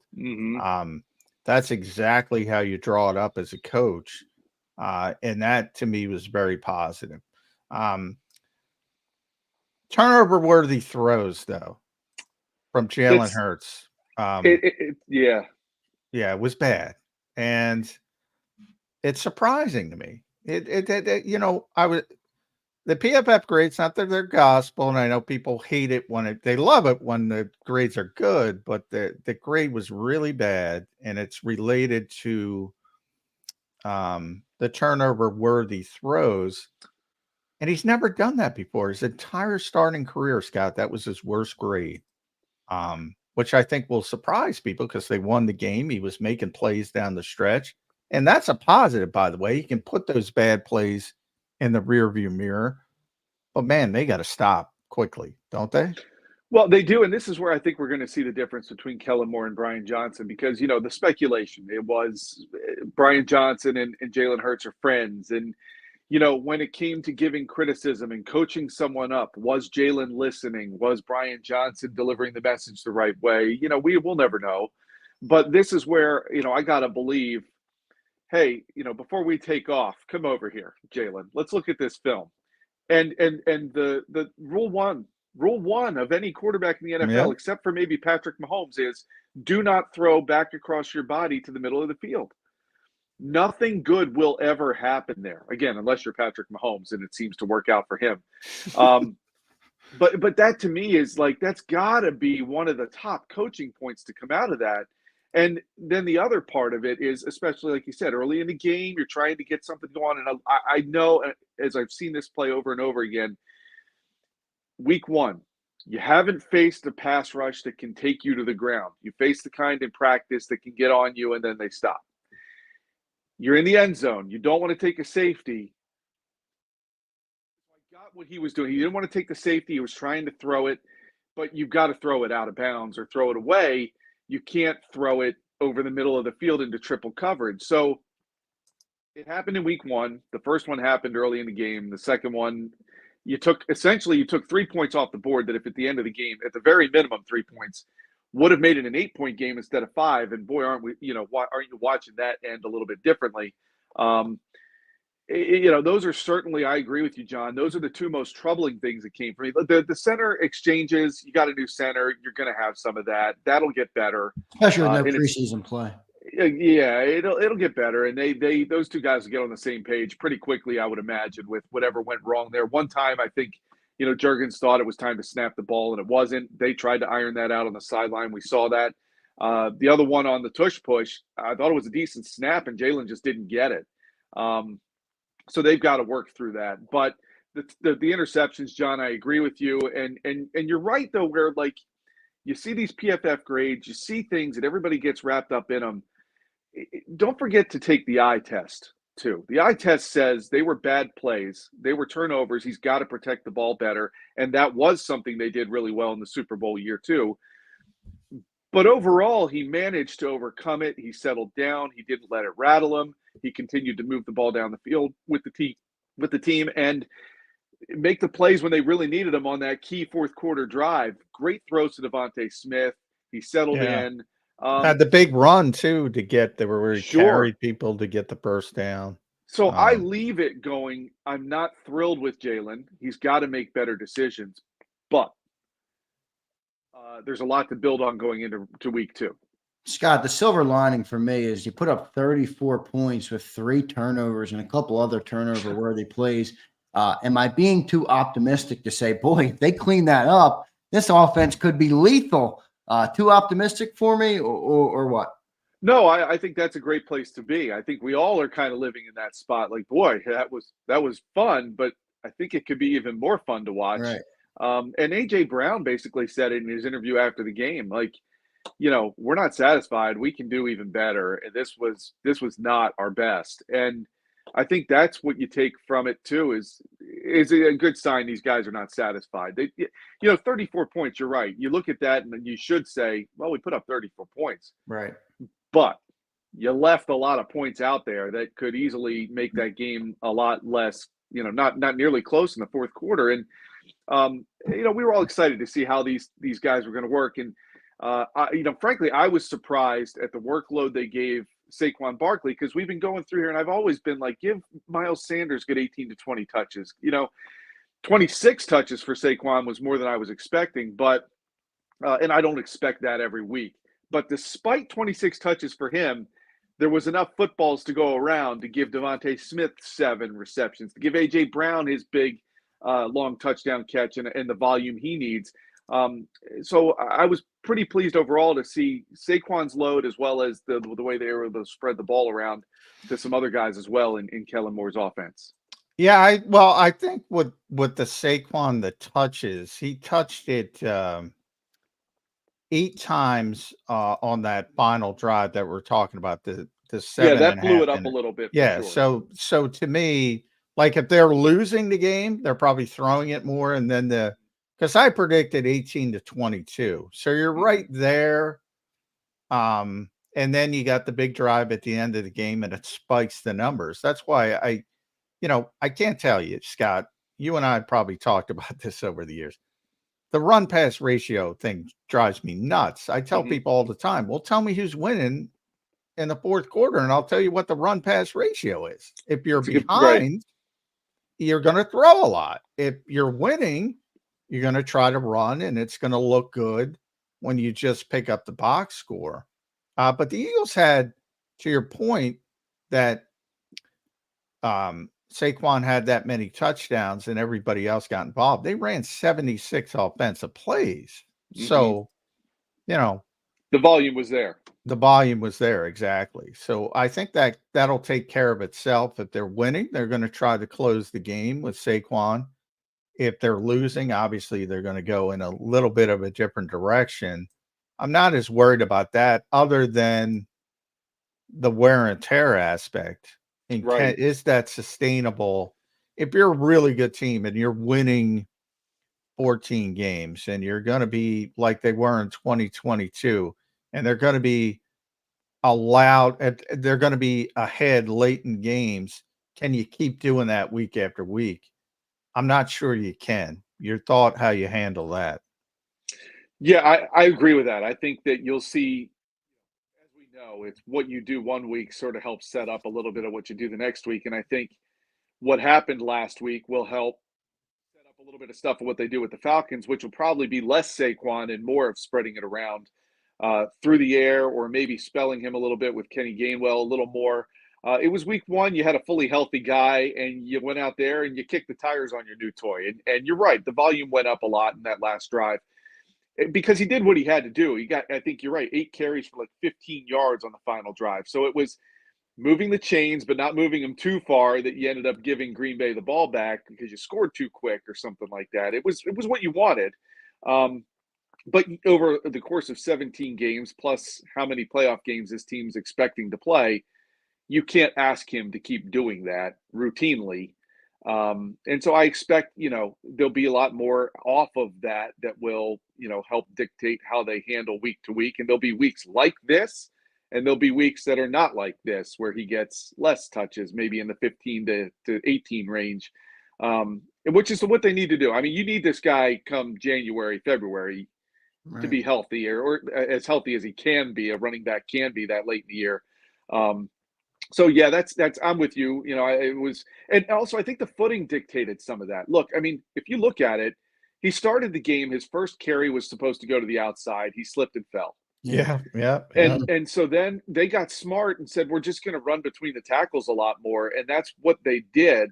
And I think part of that was the footing that dictated that, as we saw on defense too. I mean, I'm not looking to make excuses for the Eagles, but C.J. Gardner-Johnson, many times you could tell, looked like he wanted to go plant and couldn't to catch up to a receiver, and was sliding, and the play was over. And I don't want to make excuses, but I feel like the defense will be better in coverage, especially, and not give up those big chunk plays that Reed got. Well, I think in the pass rush as well. I'm giving the pass rush a mulligan. I know people want to jump on Bryce Huff, and he hasn't done this, and he hasn't done. I mean, I looked at Kenny Clark. Coming into the game, I said, well, Mekhi Becton against Kenny Clark, that's a bad matchup for the Eagles. It didn't end up being a bad matchup because same thing. Kenny Clark couldn't get any footing, and it mitigated that advantage. It works both ways. Now, if Bryce doesn't show up against Atlanta on Monday night, then I think you start to worry a little bit, but not now. I agree with you. I was feeling the same way, that those edge rushers, as we saw in the Super Bowl, Hassan Reddick could not get around the edge to get in there. PTSD, Scott. I know. I was early in the game. That's what I was thinking, the same thing. And it's, here we go again, NFL. Come on. But I agree with you, John. I'm not looking to make excuses, but I'm willing to say, let's just see what happens in week 2 with some of that. Scott, 15 tackles, 2 sacks. Are you excited for the prospect of a star linebacker here in Philadelphia and Zach Bond? How encouraged are you by his performance on Friday night? I was very encouraged by his performance, but that being said, I'm also going to use let me see week 2. Are we talking about the same sort of performance? And now it can't be. You can't. You can. I mean, he'd be the best linebacker in history with that consistent. He does that every week. He's Defensive Player of the Year by a landslide. But what I liked was, you always hear a lot about the speed of the game. And guys who are playing well, the game is moving slower for them. When it's not, when rookies all the time, it's like, man, I got to get adjusted to the speed of the NFL. Zach Bond seemed to be right on pace with the speed of the game. He was always, I felt like, if he wasn't making the tackle, he was in the shot on the TV broadcast, that you would see him around the ball. And as a linebacker, I mean, that's what you want. That guy needs to be flying to the ball wherever direction it's going. And, big part, he played a big role in helping to hold the Packers to 2 field goals after those turnovers early on.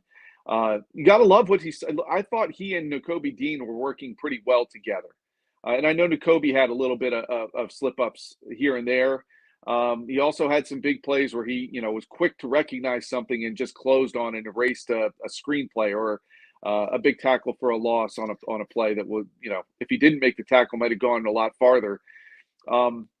So that's, I think, what I take away from that was obviously you got to love what Zach Bond did individually, but I also liked how the linebacker unit kind of went together with him and Nakai Dean. And I thought it was a great place for them to start, because I mean, that was I think we all had that question mark, was what are the linebackers going to do? Yeah. But again, we say the footing, right? The footing also forced the Packers to keep running up the middle, and the Eagles were shutting that down, thanks in large part to Jalen Carter. Jordan Davis, I think, did a decent job in that, especially early in the game. And that allows Bond to come up into the open hole and make the tackle.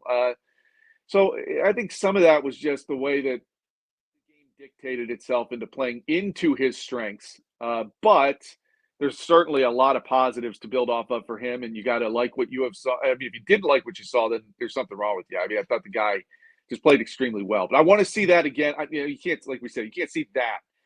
I want to see him flying to the ball the same way in week 2. Let's go with that. He got my personal game ball. I thought he was the best player on the field Sure. for the Philadelphia Eagles, and well deserved. I did not see that one coming, Zach, especially because we're talking about. I'm giving a mulligan to the other defenders. Zach Bond somehow figured it out with the footwear, what he needed to do. That's true. We haven't talked about Quinyon that much today, Zander. So I'll bring him up with Scott here. He got tested a lot. The Packers didn't even look at Darius Slay. They didn't want anything to do with Darius Slay. And they only threw there once. Yeah. They wanted to test the rookie, and they tested him a lot. And he gave up some plays, but I think overall it was a really good debut for Quinyon Mitchell. And he played strictly outside because Isaiah Rodgers late scratch with the hand injury. There was talk he might start outside, then move inside when you needed the nickel. Ultimately, Vic Fangio has said he's an outside corner. He's going to be an outside corner. Did he do enough to where the Eagles say, hey, you know what? Sorry, Isaiah, that's his job. That's a great question. And I think Quinyon Mitchell's performance is sort of overshadowed by Zach Bond, right? Because Bond got a lot of the attention with the way he blew up the stat sheet. But Quinyon Mitchell did. There were several times that game, John, I was like, oh, that was a really nice play. And that kid's playing his first NFL game. Like, you know, when you stopped and took that all in, and then you'd see, right, as they highlighted this on the broadcast accurately, you know, he took a guy underneath and left a guy open downfield that led to a bigger game. Well, you know what? He's a rookie. And that's going to happen, but there's growing pains that come with rookies playing that much early in the game. And he will learn from it. And I don't think that'll happen again. I love the way he closed on the ball. I love the way he was blanketing these receivers. His coverage was really good. Batting the ball away, the one that he dove, and it was partly Jordan Love's throw. He threw it behind his receiver instead of to the sideline, and then Mitchell wouldn't have been able to get a hand on it. But, you know, I mean, you make the play when it's there, and he did. He knocked it out of his hands. And so I think there's a lot to like out there. And that's what we saw him out there. Well, and, you know, he's probably just as good on the inside. And the Eagles have to figure that out. You know, what is the best thing for this team? Is it for Isaiah Rodgers to go outside? Is it for Quinyon Mitchell to stay? Is it for them to kind of rotate? Yeah, I don't know. I mean, we've talked about it. They do have depth in the secondary when they're all healthy, and because you saw Keely Ringo out there at times too, and you saw, you know, Avonte Maddox was out there, and they stayed healthy after the first week, so that, you know, that should still be there. But you know, in terms of Quinyon Mitchell and what's best for him, hard to pull him off the outside after he played a game like that. I thought he did. That's really what well. I think. I don't know. I mean, obviously they want to get to Cooper inside, Cooper DeJean. Yeah. But he missed the 3 weeks, and we'll see how quickly they can get to that. I don't think Avonte didn't play well, let's be honest. But I do think you can persevere with Avonte Maddox until Cooper DeJean is ready for the bigger role. And boy, I would just leave Quinyon Mitchell by outside. If it ain't broke, don't fix it, right? Exactly. And I think that's the way Vic's going to go. But it is going to be interesting to see how that shakes out. Because Isaiah Rodgers had a good summer, but it's kind of weird. He's so small, Scott, and he's only playing outside. It's like we all saw it in Indianapolis. He only played outside, but Indianapolis had Kenny Moore, who's one of the best slot corners in the game. So to get on the field, he had to play outside. I thought when the Eagles brought him in, they'd say, well, you know, let's try him at the slot. But no, they haven't given him one rep in the slot that we know of, that we saw. Obviously, at this time of year, things are closed. So time to start. Hey, get him in the slot. See if he can do it. Maybe he can do it. I'm with you. I thought that would be a place where they would try to get him to thrive.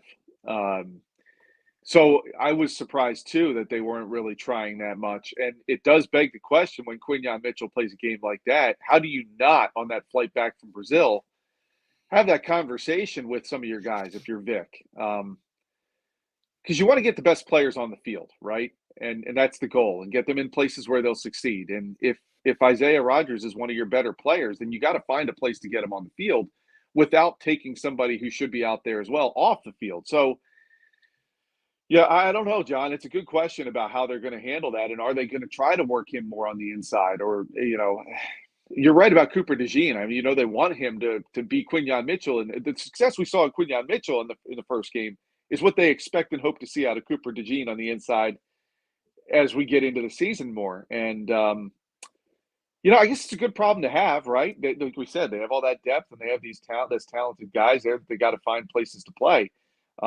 I guess as you go into like dime coverage and stuff like that, you'll get more of those guys out there for sure. But it's going to be interesting to watch, and it does beg the question if they are going to try to get Isaiah Rodgers to work more on the inside. I mean, I know it's a transition and it's something you got to get used to, but I also, it's got to be easy enough for some of these NFL guys to make that happen if it's their path to get on the field. Scott, sticking with that secondary, one of the big offseason acquisitions was C.J. Gardner-Johnson.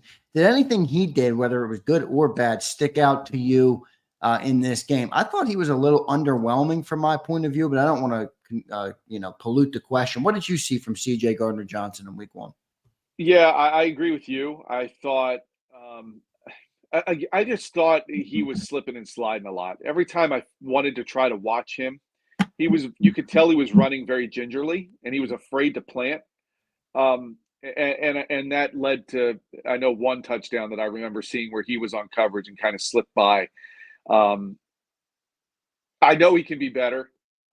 We all know he can be better. We remember seeing him here do a lot better than what he did in week one. And I'm willing to kind of, like John called it earlier, giving a pass.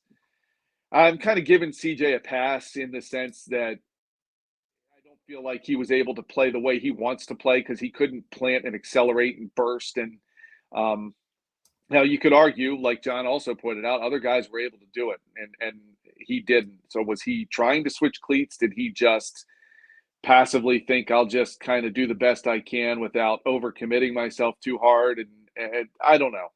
We know he's a personality. He's got a lot of stuff going on between his ears at times. And I did see him jawing, so I knew he was fine with guys, the way he plays the game and talks. But no, underwhelming is a good way to put it. And again, I go with him to say, all right, let me see what he does in week two, because I expect a lot better. I expect him to take the ball away several times this year, like he did when he was here before, which this team missed last year. And that's why the Reed Blankenship interception. That was a great interception. So big. Zach Bond was a big part of that as well. He had the great underneath coverage. Yep. And also there was pressure in Jordan Love's face that forced him to kind of throw it high. It was a good team pick. They all contributed, but you got to love the way Reed Blankenship closes on a ball like that. He does it all the time. When he recognizes where the ball's going, he'll close and jump the route, and has great hands, because that ball could easily hit the turf. I think Reed Blankenship at S Grayson Fox 29. Follow Scott on the X platform. Read him his grades at 97.3 ESPN in South Jersey. Reed, in my opinion, is the most underrated player on the Eagles. And Scott, we went through this with TJ Edwards, and it's funny to me because the people in Chicago, I'm watching that this weekend, that defense, they think TJ Edwards is unbelievable in Chicago because he wasn't an undrafted free agent for them. He just came in as a free agent, and they go, look at this monster. And people can't get over the fact that Reed Blankenship was undrafted.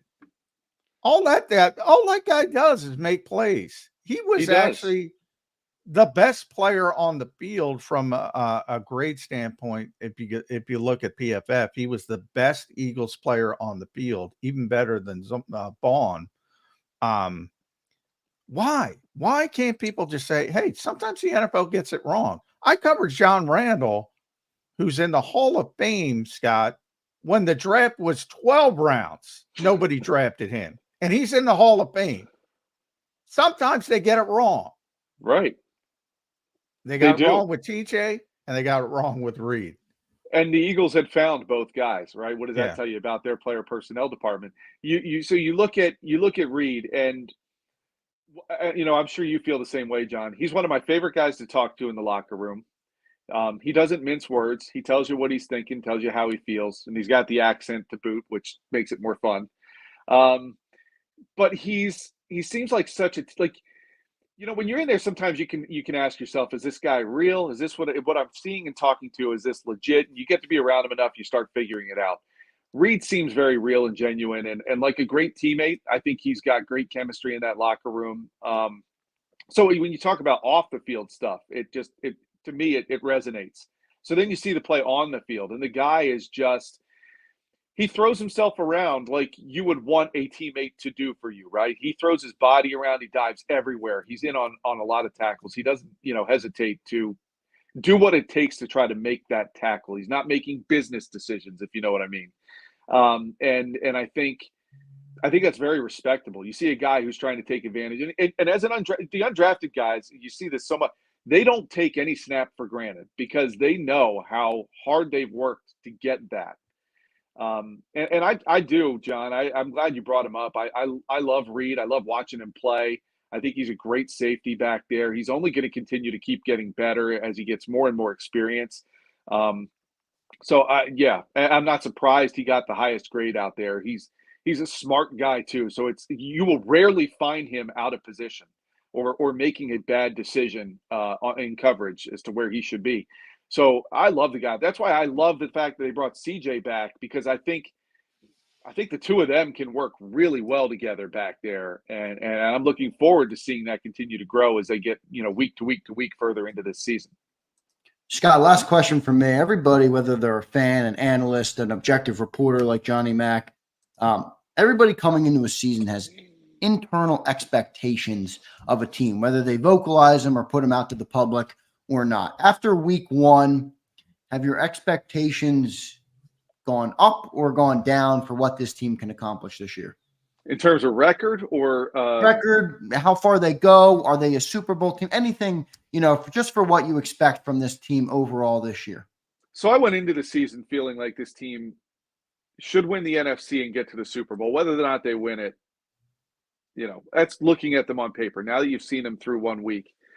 Again, I feel it's hard to evaluate this team, partly because I think there were aspects of that game, like the footing, that made you go, right.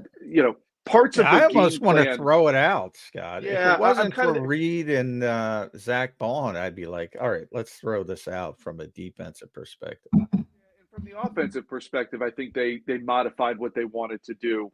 Kellen made adjustments to what he wanted to do coming in and stuck to certain things that fit within the parameters of what the game was letting you do. And so while I don't want to just entirely throw it out, because at the end of the day, it was a win over the Packers, and you're one win closer to, putting yourself in position to make your road to getting to the Super Bowl a lot easier. It was a big win in that they had to fight adversity, they had to get through it, and they came out on the right side of it. But there's a lot of what you wanted to see and try to ask yourself, what am I seeing with this team? Are they meeting the expectations?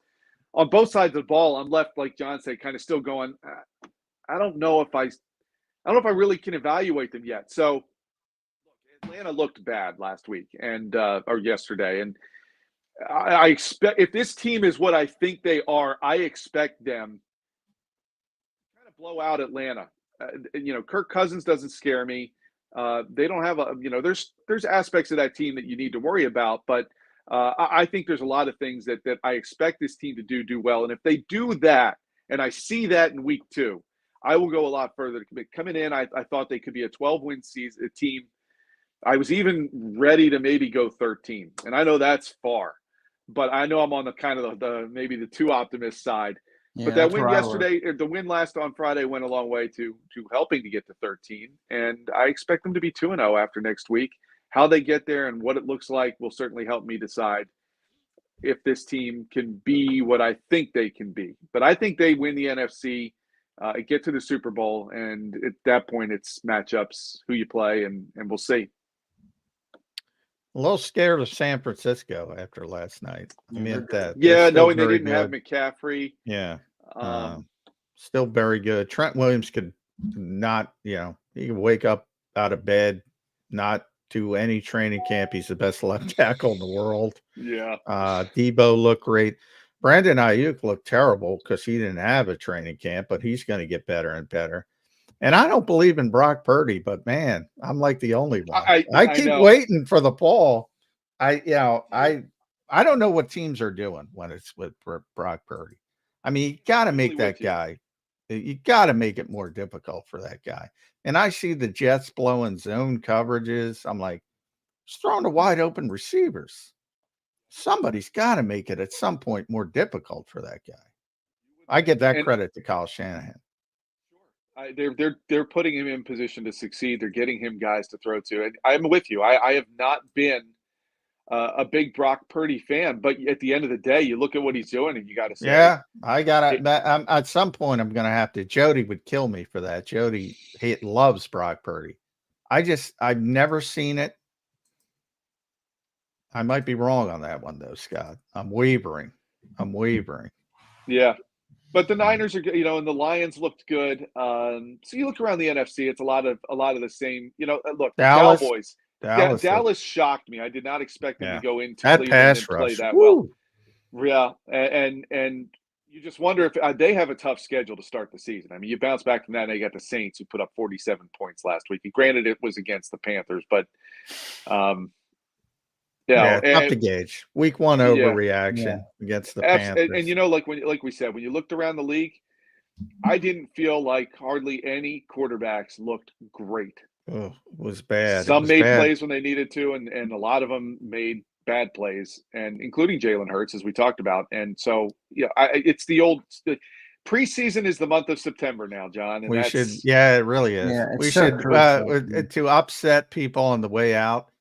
The number 2 ranked quarterback in the NFL this week, Patrick Mahomes. Can you guess who number 1 was? Dak Prescott. The great Sam Darnold. Oh, wow.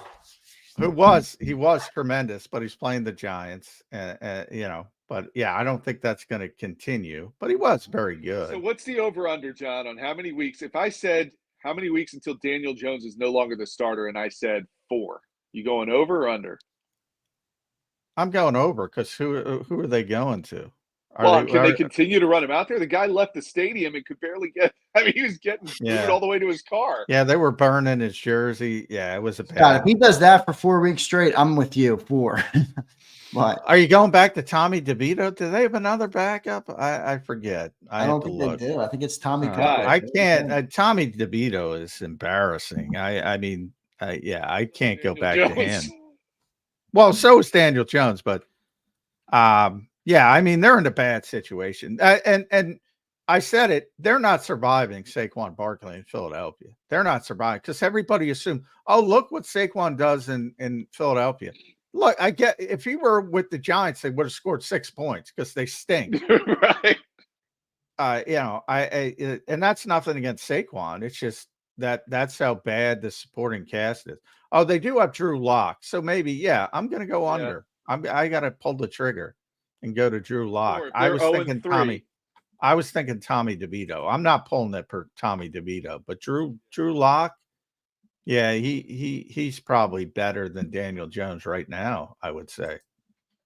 Yeah, unfortunately. Need to wait until they lose a few times to.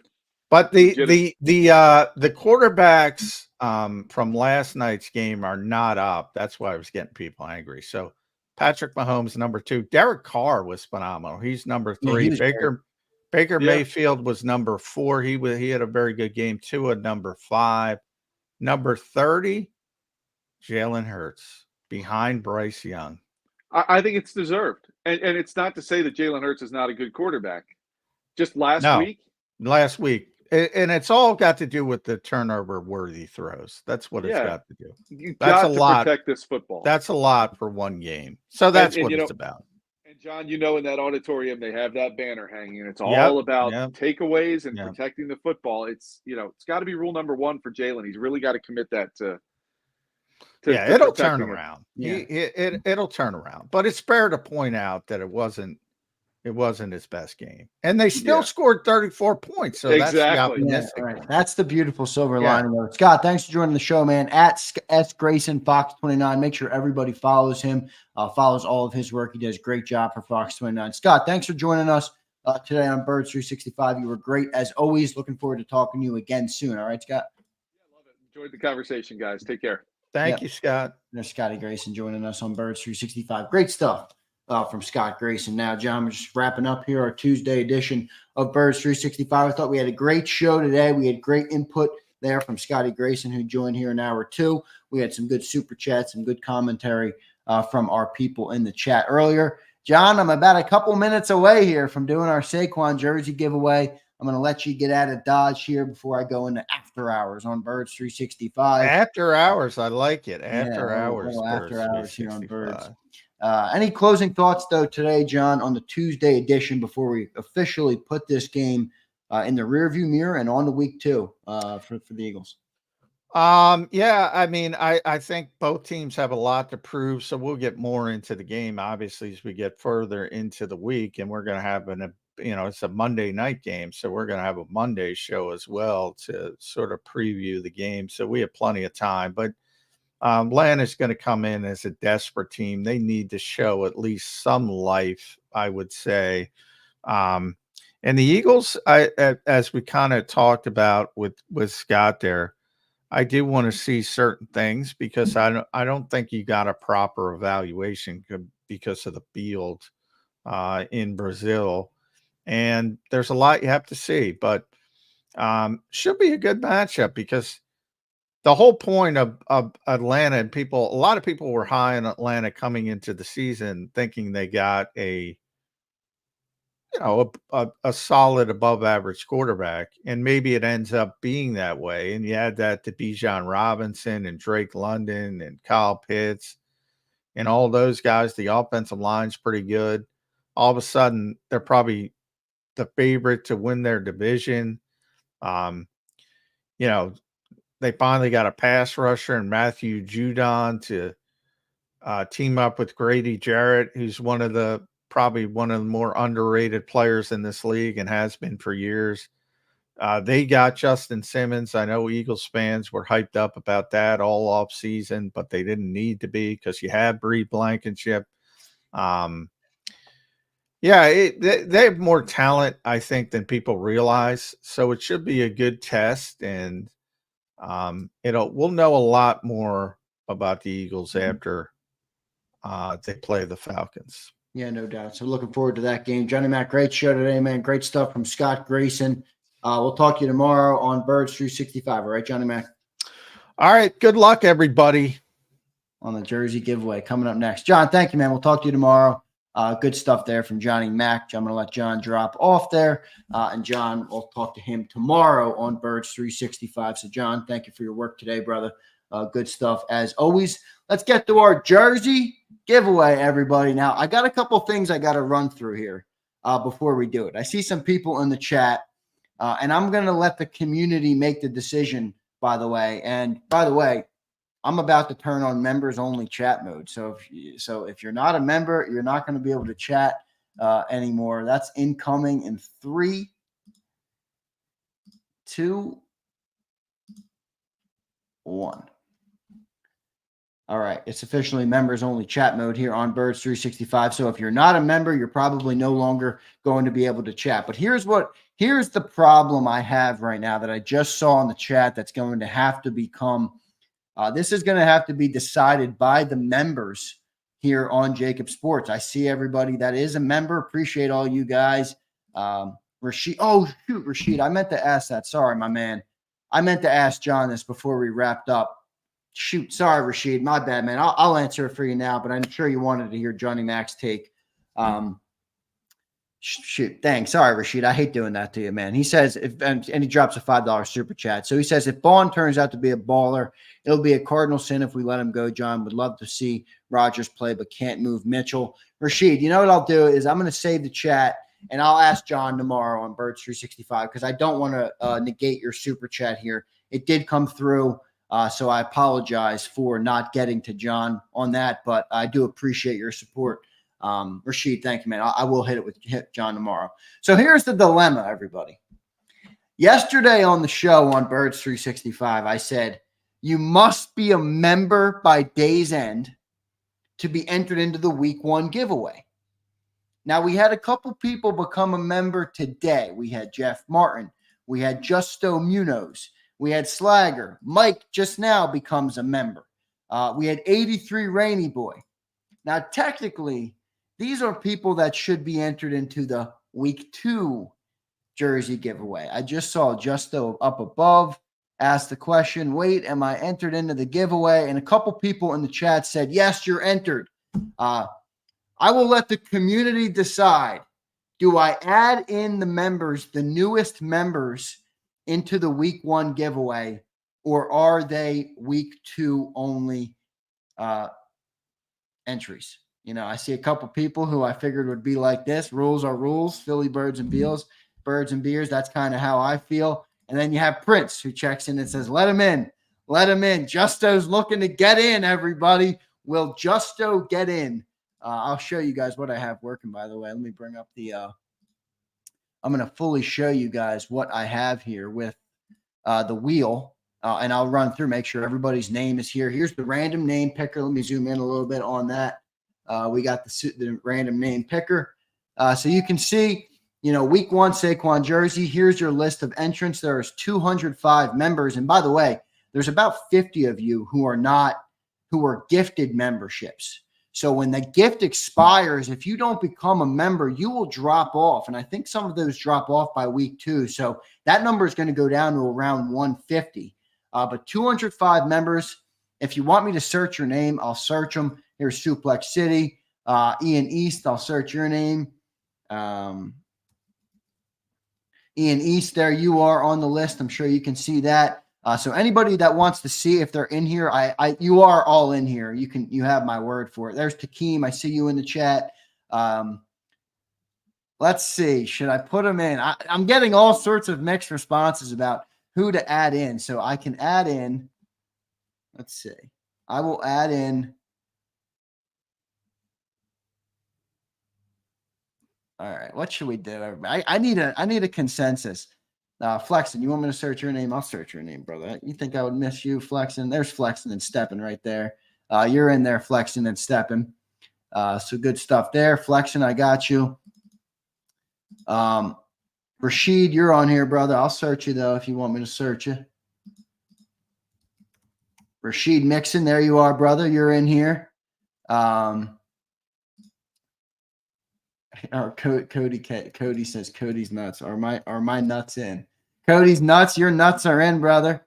So I'll do that. I'll scroll through slowly. You guys can look for your name. I'll start from the bottom. Takeem Hilton. There's all you guys. So scrolling through the names, you can see Miguel Lara. You're in there. Niners all damn days in here. ZK's Garage is in here. Dale E. Spike Russell. Nello Camerata. James Carver's in here. Add them. Flexing, I'm going to give you the say, brother. I'm going to add the names. I will add them. So let me look at our new members. If you want to become a new member, you got about 30 seconds. Become a new member now. The link is pinned at the top. I will add in now. So let's go through our new members today. Was 83 Rainy Boy became a member today. We had Jeff Martin became a member today. We had Justo Munoz became a member today. We had Slagger 57 became a member today. And Mike 07 became a member today. And then Crowley 23. I thought you were already a member, Crowley. I'll add you. I think you're on here though. Wait, I don't want to double add you. Oh no, Crowley's not on this list. So let me add you, Crowley. Crowley, what happened, man? You canceled your membership on it? Or maybe you were gifted it and it expired. So Crowley's now officially entered in. Let me go check my chat. Bleed Green becomes a member. Bleed, I'll add you, man. Bleed Green. Okay, so there's all of our new members today. James Jones, I'll search you. I'll search anybody that wants me to search. I will do it. There's James Jones. You can see I added James Jones. Prince says I should add James Carver twice. You're right. I should add him. I'll search Ross and Found. Make sure you guys are on there. Ross and Found. There you are, brother. Abe, I'll search you, my man. Abe, there you are, brother. You're in here. Mad Bird, I'll search you for the heck of it, like you say. Mad Bird, there you are, my brother. Cody K, I'm sure you're in here. Cody K, there you are. So you can see, I'm not messing around, man. I got all of you guys in here. I am not going to this. There's no bias here. If you were nice to me in the chat, that doesn't matter. If you were a hater on me in the chat, it doesn't matter. Just say Justo with an H in front of J. It's pronounced like an H in Spanish, bro. Justo is that? Yeah, dude. I'm a white dude, man. I don't know what I can't pronounce like that. Eduardo, I'll search for you, brother. I know you're here though. There you are, Eduardo. You can see that Eduardo Rez is in there. So I got all you guys. You can take my word for it that you're in there. But if there's somebody else that wants me to chat, I will do it. And what we do here, as you can see, so I added everybody in. Did anybody else just become a member that I missed? Crowley Bleed Green, I added you. Kenny Sprague, I'll search you, brother. Kenny Sprague, there you are, man. You can see it. So you're there. You are on the list. So everybody is on the list right now. We got everybody in here. Bobby Peoples, let me check for you. I see you saying Bobby Peoples. There you are, brother. So you're in there. Anybody else that wants me to check for him, I will check for you. But if you can take my word, I did download the list directly, and everybody should be in there. And I broke my own rule, which I hate doing. I added the people who became a member today, and really they should have been for the week 2 giveaway, but they are here for the week 1 giveaway. TK Washington, I'll search your name, man. TK Washington 92, there you are, brother. Takeem, I saw your name. I think you saw it as well. You were down there. I think you were first on the list, Takeem. Yeah, look at that, first on the list. So now we're up to 212. We have 212 entries into it. You can see the site I'm using, whatever it's called here, App Sortios. It's pretty good if you guys want to go and check. There's nothing I can do that's fuddy that makes this fake. So I appreciate all of you guys, by the way. Before I do this, I'm looking forward to it, man. I hope I give away 20 jerseys this year. I really do, because you guys are such great supporters of this channel. And, it means a lot to me. I know it means a lot to John and Cilio too, but I run this channel. I started this channel 4 years ago. I've put my heart and soul into this channel for the last 4 years, working on it all day, sometimes 16, 17, 18-hour days, working my butt off, trying to make the best content. We've had a lot of changes in the last couple of years with JAKIB. So I just can't thank you guys enough for what you guys do for the channel, for your support of the channel. It means a boatload to me. So thank you guys for what you do. For supporting the channel, for always leaving the great comments. I love talking football with you guys. It's a privilege each and every single day to do this. So I can't thank you guys enough. Let's do this, everybody. Week 1 jersey giveaway is commencing now. So we'll click start. So this is what it is. We'll have 1 winner, 0 substitutes. Duplicates are excluded, so there will be no duplicates, as you can see. I would click remove ads, but I'm sure I'm going to have to pay, so I'm not going to do that. Let's make it JAKIB blue. I need a little bit of a lighter blue than that. Let's do that. A little JAKIB blue. Actually, no, let's make it green. Let's make it green. Let's make it bleed green, all right? We'll do that. 212 participants. There's your list. We'll shuffle them up. We'll shuffle them up 3 times. All right, so now there's your list. There's all you can see. You guys are all in here, man. So 212 in the chat, 212 of members here. And then remember, everybody, here's the catch too, because, there's a couple catches. There's a couple rules before I click draw it. There you are, Twiz. I'm sure you're in here. there's a couple of rules, right? We have a couple members who are not Eagles fans. We have James Jones. We have Niners all damn day. And then I'm not even sure, who else. But for those guys, if they win, what's going to happen is James Jones, because he's such a great supporter, I know you guys give him a bunch of crap because he's a Commanders guy. I'm going to gift James Jones, if he wins, a Jaden Daniels jersey. And then what will happen is I will draw another winner that will be an Eagles fan, because I'm giving away Saquon jerseys, but I'm not going to give a Saquon jersey to somebody that's not going to appreciate it or doesn't really want it. And like I said, they're supporters of the channel. I love them all equally. So that's what I'll do. So that's one rule. And then the other rule is you got to claim it in 24 hours. Handsome says I'm stalling my ass off. I'm not stalling my ass off, Handsome. Have you ever heard of milking it, Handsome? You got the viewers in here. The anticipation is building. I'm not stalling. So, but what I'm going to do is, James, if you win, you're getting a Commanders jersey, and that means another person will have a chance to win. So, no, I'm not giving you a Saquon jersey, brother. I told you, I will gift you a Commanders jersey of your choice. Doesn't even have to be Jaden if you don't want Jaden. So, let's do this, everybody. Confirm. We got a 10-second countdown. Here we go. Here we go. Oh no, what is this, man? I don't care about the customization. Start. 10, 9, 8, 7, 6, 5, 4, 3, 2, 1. William Fleming is your winner. Now, William will have 24 hours. William, are you in the chat? If William is in the chat, I'd love to hear from you right now. William wins the week 1 jersey giveaway. Now, here's what I'm going to do. I have to go and double check everything on YouTube. So let me pull up that. I'm going to pull up the YouTube front. I'm going to go to my members list. William Fleming is our winner for the week 1 jersey giveaway. Now, here's what I'm going to do. If William's not here, he has to get back to me. So he's got 24 hours. I'm going to put up a community post where I tag William. And I'm going to search. Let me see if I can find him in my member list, by the way. I know he's obviously a member, but I got to get his username so that I can tag him in a post. So William Fleming, congrats, William Zander's cousin. I can confirm he is not my cousin, everybody. Let me find William Fleming on my list, because everybody has like a YouTube.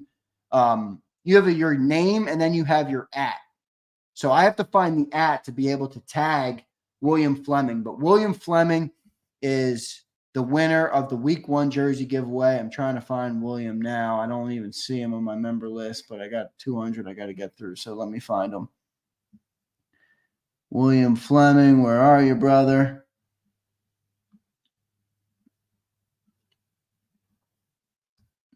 Ian E says just redo it. No, the rule was not must be present to win, Ian. We did giveaways in the past where you must be present to win.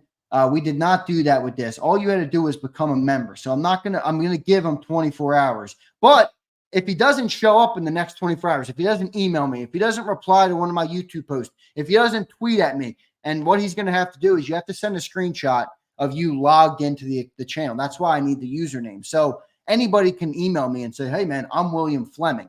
That's not going to fly. You got to send me a screenshot of you logged into the channel or logged into your channel, and William Fleming will be the winner if I can ever find him here on my dang list. I'm trying to find him on YouTube so I can get his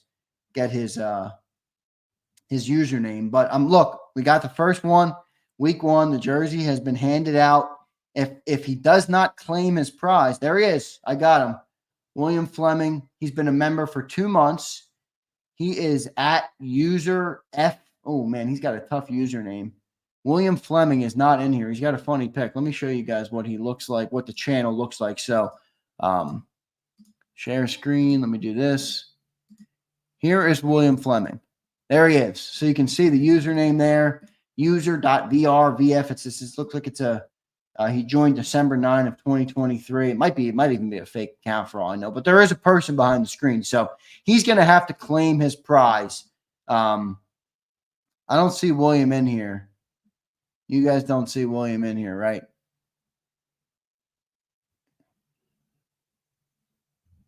Yeah, so, all right, look, this is what I'm going to do. I'm going to make a community post for William Fleming. He will be the jersey winner today.